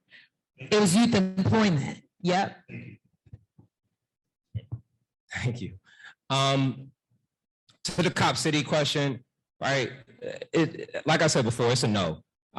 Do they need a better training facility? Absolutely, yes. It would have cost $20 million to renovate the current facility that they have, which, by the way, for those that don't know, I'm talking about this facility is so deplorable, they can't drink or use the water in that building, right? So they need a new facility, but you do it on impervious land. You do it in a way that will not have environmental harm imposed on a Black community. That's number one. Also, when it comes to the ACDC, which was brought up, and I find it a tough one because I'd always wonder from Ms. Labat, as a person who has to vote for her campaign as well, will she be able to hold her husband accountable? At the end of the day, the person whom I'm running against, Mr. Bond, is a firm supporter of her husband and has done so in the form of creating legislation would lease out the Atlanta City Detention Center, which has been promised to be closed, to her husband at Fulton County. Now, the real conversation we need to have is whether or not Fulton County judges should be able to create their own calendar, which creates the backlogging that we had. We need to revise things on the Fulton County side, which allowed them to handle more of their court practices via digital, so that those individuals are able to not be held up because of COVID. So when it comes to the youth, we need to increase how much money we're investing in the parks and recs. We need to guarantee a job, an apprenticeship, or training for every young person in Atlanta. Stop teaching them to be good employees for other people and become good employers. All right. So for any of you that have ever been to places like Chicago or the old Detroit, I think you know what I'm referencing in terms of violence and crime. Again, as I've said earlier, do I support everything in terms of how we went about Cop City or whatever you have at the public safety training facility? No, I do not. Do I support the idea of utilizing that facility to do great work? That is what I support. We utilize corporate and public and private dollars for this particular facility. We can use that same resource to assist our young men who, in terms of water sales, which I also support immediately ceasing and giving them training as well as incentives to give them the opportunity that we're talking about today. I can tell you, if you've ever experienced a carjacking, if you've ever come home and found your home broken into, you certainly don't want to have a dynamic of defunding the police. You don't want to have a dynamic where individuals don't have the tools and resources that they need to thrive. In closing, sure, I'll close. So what we're going to do is we're down to our last 10 minutes of program. I know there's several questions. What we're going to do is have several of the questions asked at the same time. We're going to let the candidates address 2 minutes each to the person they want to, and then they can include in that 2 minutes their wrap-up statement. Okay? So let's, guys, we're going to go around and take a series of questions. These questions, let's ask questions without too much backstory. Yes. Because of our time is short. Absolutely. I'll make it quick because one thing we often hear is the youth being brought into these conversations, but the relationship with Atlanta Public Schools and the city, and particularly city council, is very fragmented. So what would you do, and how does it look like to unify both entities so we can have a collective conversation about helping our youth? Last summer, the Atlanta Police Foundation, that is run by corporate donors, gave each police officer $500. How is that not a bribe? And what check will be put on private money being pumped into our government?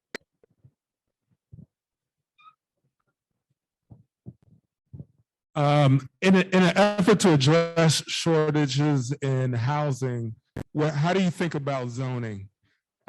Personally, I think single family residents are a problem. I'd be interested to hear your takes.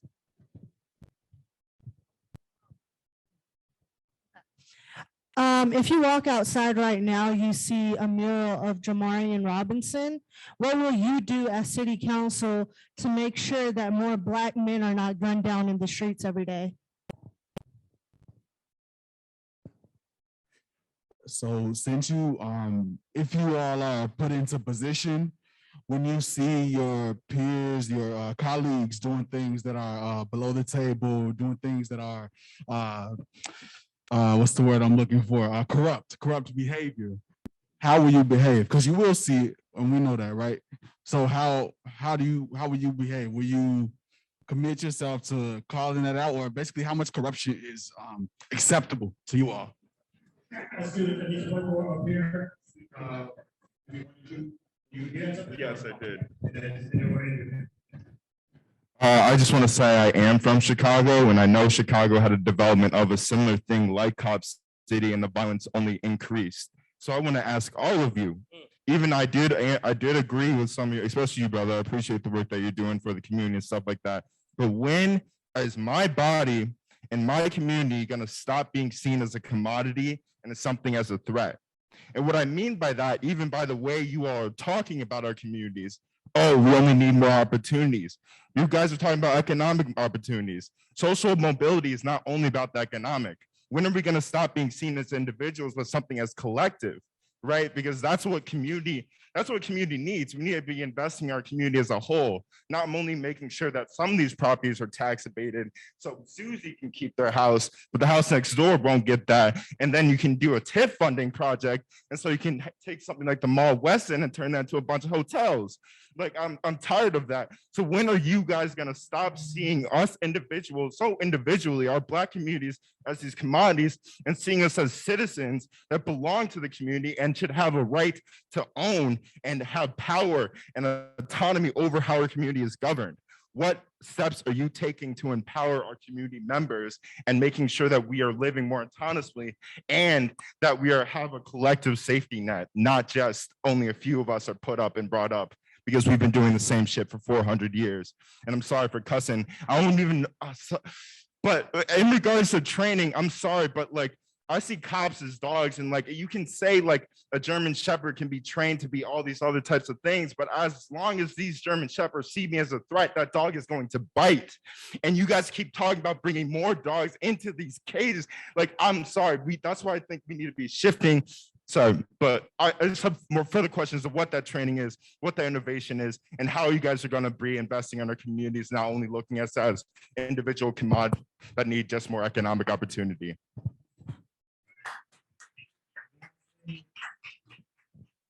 Okay, so two quick questions. One of the candidates earlier mentioned moving children into the workforce as early as age 10. I would just like clarity on that.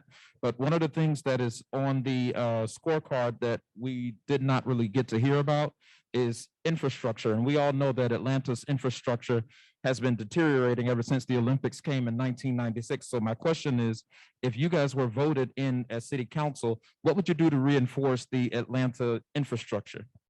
Thank you so much. So let's start from down here and work our way back up. 2 minutes each, or 2 minutes stop just because of the time. And obviously there were a lot of questions asked, so this is really an opportunity also for you to talk about what you would like to see as a city council person. Sure. So we'll start right here. Sure. Thank you again. My name is Keisha. Again, I thank you for hosting tonight. So one, I feel your frustration and your pain, which is one of the reasons that I was so adamant about pushing House Bill 9, which removed the question as to whether or not you were a convicted felon. As I said earlier, part of leadership is about making tough decisions and the policy that you set so that it doesn't have unintended consequences. Sometimes you get it wrong. In terms of the public safety training facility, in theory, I support it. My thought is let's tweak it and figure out a way that it actually benefits all of us, because we all know that there is a need. There, one. Affordable housing. The city of Atlanta, and my colleagues have said this earlier, is one of the largest landowners here in the region. So it is my feeling that that 500 acres that we own right now, plus, that we turn that over to people who can't afford to live here, like the nurses, like the law enforcement officers, who really can't afford to live here anymore. We provide that opportunity with this in terms of partnering with folks who are willing to build what we call real affordable housing, and we do that through setting policy. Lastly, all police officers are not bad. And I'm challenged when we demonize all of them because we have a few bad officers. The few that are bad officers, we remove them from that opportunity. And so we have to make tough choices. Again, as I've said earlier, this conversation tonight is about going forward in Atlanta. We already know what we've had in the past. We already know that we had a conversation about closing all the public housing and making sure that there was mixed use. We know that didn't happen. We know in 2001, we closed the bars because we didn't have enough officers because of the public safety dynamic. We know we're still fighting that same issue 20 years later. So I submit to you that tonight we're having a conversation about leadership and folks having the will to move the conversation forward. We may not always agree about how that happens, but the issue is do you have access to me and can we have those conversations? And I say submit to you, yes. Thank you. I'm going to try my best to remember as many questions as I could and give very concise responses. To Ms. Ishe Collins, I say to you, the thing that I would do to make sure that Atlanta City Council and APS has a better relationship is beat Michael Bond. That's the first thing we'll do. And when we do that, As an educator myself, I have the understanding of what your needs are, and I'll be more than happy to partner with APS in the way that you all deserve. In regards to the single family zoning, I believe that we have to go neighborhood by neighborhood because it is not a one size fits all thing. Some neighborhoods want to keep the characteristic of who they are, and I think those are opportunities where you can do townhomes, multifamily homes, instead of doing high rises and mid rises because it's not appropriate in every place, especially when those high rises and mid rises are predominantly luxury living and outpriced people who look like us. In regards to your question about Jamarian Robinson, it breaks my heart. Just like when you hear Oscar Kane's name, I think about Jamarian Robinson. I think about Jimmy Atchison. I think about Rayshard Brooks, who I was there the night that he was murdered when he didn't know who he was, and come to find out he's the cousin of a close friend of mine. I hear everything that you're saying, brother, about what it feels like to be demonized and criminalized because of who we are and what we look like. I see you, I see my son. My 15-year-old son and my 5-year-old son. And the reason that I'm running right now is because I marched on the front lines of the streets of Atlanta to push back against the demonization, the criminalization of Black bodies in this city. We got a police problem. And I don't care what anybody says, because I got to look in the eyes of Jimmy Atchison's brother, who was a kid that I coached, and explain to him why his brother isn't here. Or reach out to Miss Monteria Robinson. And these are the people who I am accountable to, not these corporations. I am accountable to us. And it's time for us to start electing people who come from us, that we don't have to look at each other as otherwise. This is why we need the duty to intervene. This is why we need real policies. And it doesn't take training to change SOPs. That happens at a policy level. And so it's time for us to be real about what it is that we need. Police morale is broken. And what is the result? After May 25th, 2020, police and their ability to do their job has decreased everywhere. We only got 4% of crimes that get solved in Atlanta, and I don't know who will be able to keep their job if they perform like that. Thank you so much. 2 minutes is never enough. So I want to start with the piece that is the most fundamental to me. I am a community-based person. Please be in touch. I am accessible. JodyMeriday.com. I am happy at any given moment or intersection to dig into the depth of the questions you've asked, because I'm exhausted more often than not when I have 2 minutes to encapsulate something that it took 400 years plus to create as a narrative and for me to propose solutions. So I want to say that first, and I'm just going to give some bullet pointed answers. First and foremost, to Ishay about the APS and the city of Atlanta. Without that partnership, the Casey Foundation already told us that systemic and institutional inequality will be maintained. There is no path forward without it. So I would be a good partner, a thoughtful partner, and a passionate partner, and eager to continue the work that I started doing as ombudsman. I want to speak to self-determination and visibility. I've been in Ben Hill for 17 years, never left. Bought the house there, stayed there because I knew that being there was a part of the solution for my community, that I could advocate in the moments where other mothers couldn't, that I could be present and would be the house for all the sons, for the other mothers and fathers who were not there. So I see you. You are visible. You're the reason that I am here. In terms of policy-based issues, public safety and criminal justice reform, critical. Affordable housing, and it being actual affordable housing for people who are barely earning that livable wage, is critical to me. Our numbers have to change. Looking at systemic and institutional inequality and the path to equity, very important. And equity is not equality. It means looking at what people need and giving them that, planning, budgeting, and providing the resources for that journey. So again, I invite all of you all following this or on my campaign trail, or happy to give you my phone number to continue this dialogue. So I'm going to answer as many questions as I can. School board member Collins, you and I have worked together already before. We'll be joined at the hip if I'm elected. One thing about it, I think everybody in this room knows, anybody who knows me knows that the investment in students will go up if I'm elected to city council. So that's a guarantee. To my brother right here who mentioned that you like some of the things I'm saying, but I like everything you said. Some of the things you're talking about is social mobility problem. Atlanta has a social mobility problem. The hopelessness in Atlanta for people like me has started.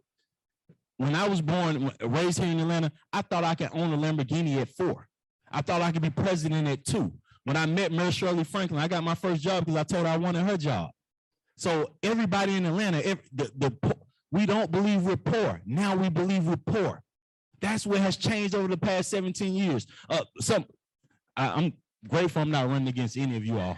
I'm letting you know. But when I hear the area that they grew up in, I researched all of them. My wife and I researched them all. I know so much about the area that they grew up in because I've always known that if Campbellton Road and Cleveland Avenue looked like Cascade, Atlanta would be the best city in the world. So we got to get back to trying to make Campbellton and Cleveland look like Cascade. You know, the side where the mayors get off the exit at, not the other side. We want to get off that exit. The grass is a little greener in Atlanta. I'm telling y'all. And one more thing on grass is green, right?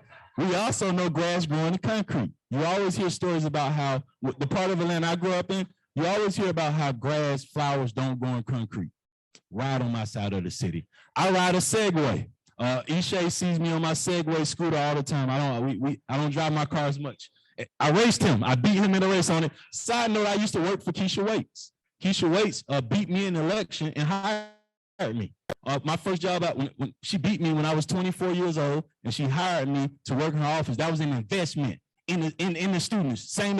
So that's the problem. We have a social mobility problem because leadership isn't innovative and dynamic no more. Dr. King is from here. Maynard Jackson was his neighbor. They worked together. They built this city. We were so good, they gave us the Olympics.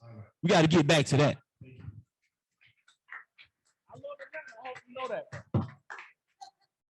I'm gonna set the timer on myself too. So first, I want to say thank you for having us tonight. I will say that I am not a politician. I jumped into this race because I felt that I could serve. I felt that I could bring Atlanta together. I do have advisors on my campaign who are politicians, and I will be honest and say some of them said, this may not be where you want to go.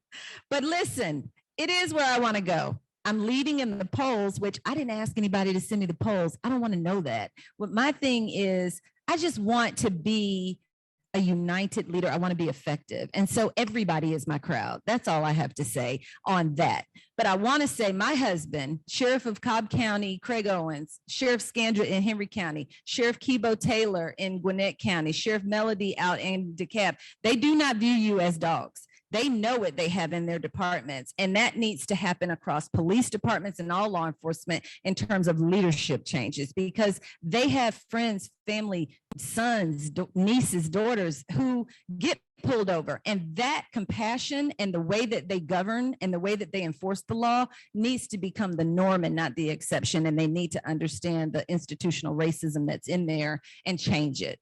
I will say that APS, Ishay, thank you so much for that question, because a huge part of my platform is youth engagement, empowerment, employment, and education. There's a huge COVID learning loss that we're about to endeavor.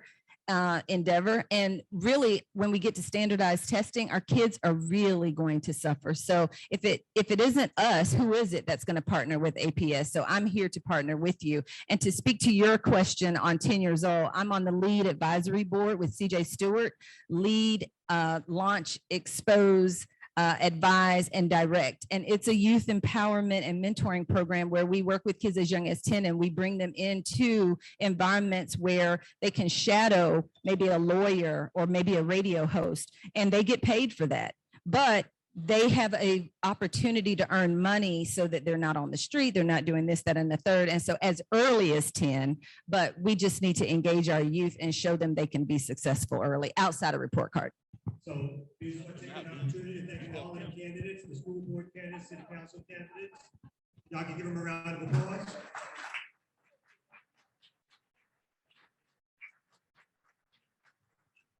So again, these forums will continue for the next 2 nights.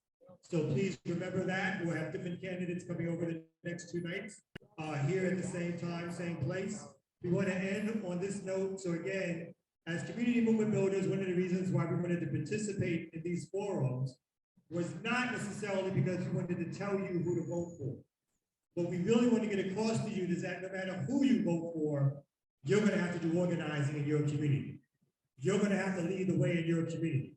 You're going to have to be the voice. You're going to have to put together organizational apparatuses to challenge people. Because no matter what people tell you, you got to make sure that not only you're doing the thing of holding folks accountable, but you're building your own resources and building your own struggle in your community that speaks to the power that these communities have, which elected officials will never, ever be able to give our community in max.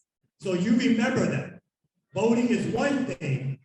Organizing your community is the only thing that has successfully liberated a people. So you remember that. Thank you for coming out here. Thank you, candidates, for speaking. We appreciate it.